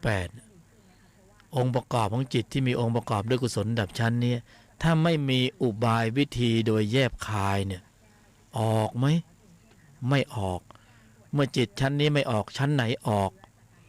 นรกออกเปรตออกอสุรกายออกโลงมาเลยสัตว์เดรัจฉานออกโลงมาเพราะมันมีความเคยชินอยู่ก่อนกระทบผัสสะมันก็ออกมาเห็นไหมในอริยจิตนี่ต้องมีอุบายวิธีโดยแยบคายจึงจะเคลื่อนกำลังออกมาอุบายก็ต้องอุบายอะไรอีกนะอุบายก็คือกำหนดหมายเพื่อควบคุมระบบแสดงออกโยนิโสมนสิการต้องขึ้นก่อนนะเพราะฉะนั้นเนี่ยเดี๋ยวนี้ผู้บรรยายยกธรรมเวลานั่งสมาธินะบริกรรมคำเดียวโยนิโสมนสิการนิ่งในยอมหยุดเย็นนิ่งในไม่โต้ตอบแค่นั้นน่ะโยนิโสมนสิการยอมหยุดเย็นนิ่งในไม่โต้ตอบนี่พระบรมศาสดาสรรเสริญองค์ธรรมกุศลจิตองค์นี้นะในหลายที่หลายแห่งนะไปอ่านในพระไตรปิฎกดูสรรเสริญองค์ธรรมกุศลจิตองค์นี้นะในหลายที่หลายแห่งนะองค์ธรรมที่ว่านี่คือโยนิโสมนสิการกุญแจสำคัญสตาร์ทเครื่องกำเนิดกำลังนะให้กำลังของพละเคลื่อนกำลังเพื่อควบคุมการแสดงออกกำเนิดกำลังนะถ้าไม่มีกุญแจนะก็จบเลยนะเพราะนั้นโยนิโสมนสิการถึงการควบคุมการแสดงออกในปฐมกาลเป็นเหตุเป็นปัจจัยให้จิตที่มีองค์ประกอบด้วยกุศลดับชั้นของพละเคลื่อนกำลังออกมาทำงานพละได้ฝึกตลอดเวลาขณะตาเห็นรูปหูได้ยินเสียงจมูกได้กลิ่นลิ้นรู้รสกายสัมผัสในชีวิตประจำวัน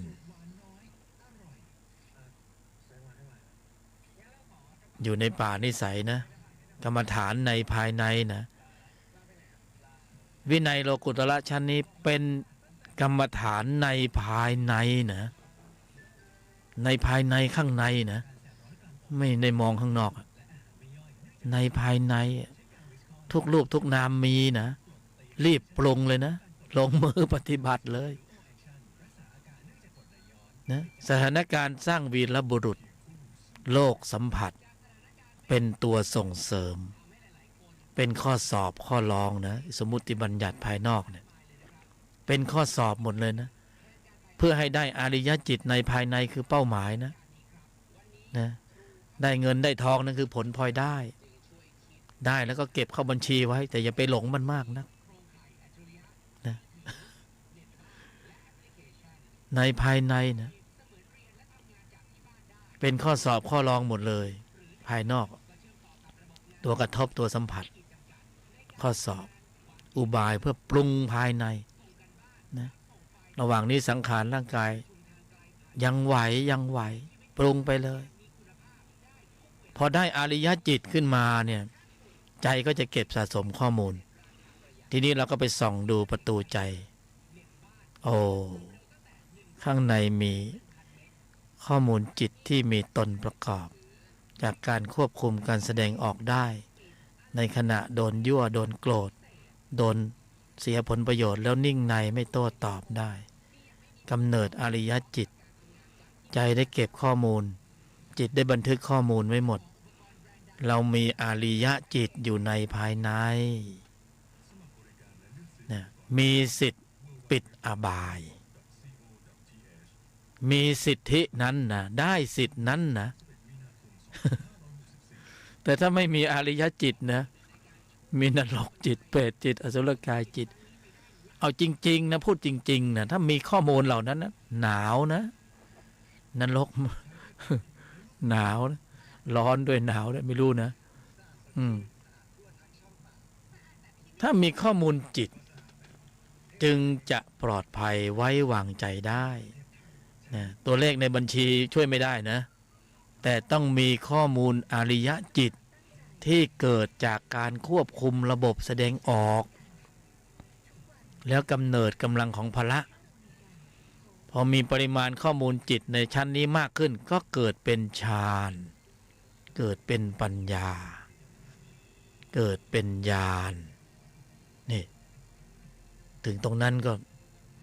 ไม่ต้องไปห่วงแล้วนะไม่ต้องไปห่วงแล้วเขาไปสบายนะเขาไปสบายนะไม่ใช่ว่าไปอบายถ้าเขามีปริมาณข้อมูลก็เหมือนคนเดินทางพกเงินไปเต็มกระเป๋าไปกลัวอะไรแต่ถ้าไม่มีตังค์ไม่มีเงินมันหนาวแล้วไม่มีอริยจิตเนี่ยไปอบายนะไม่ใช่ไปสบาย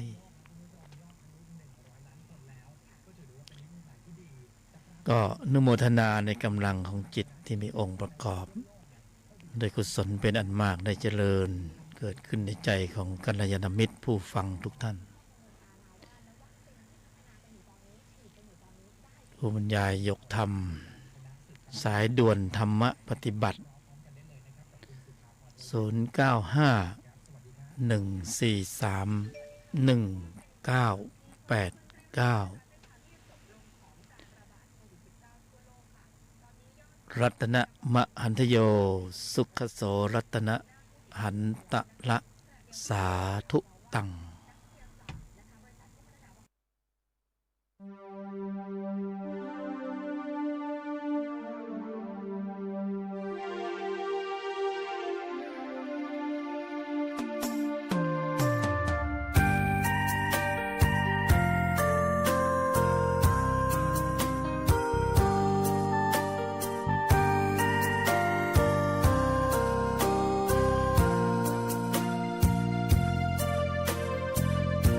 หยุดนิ่ง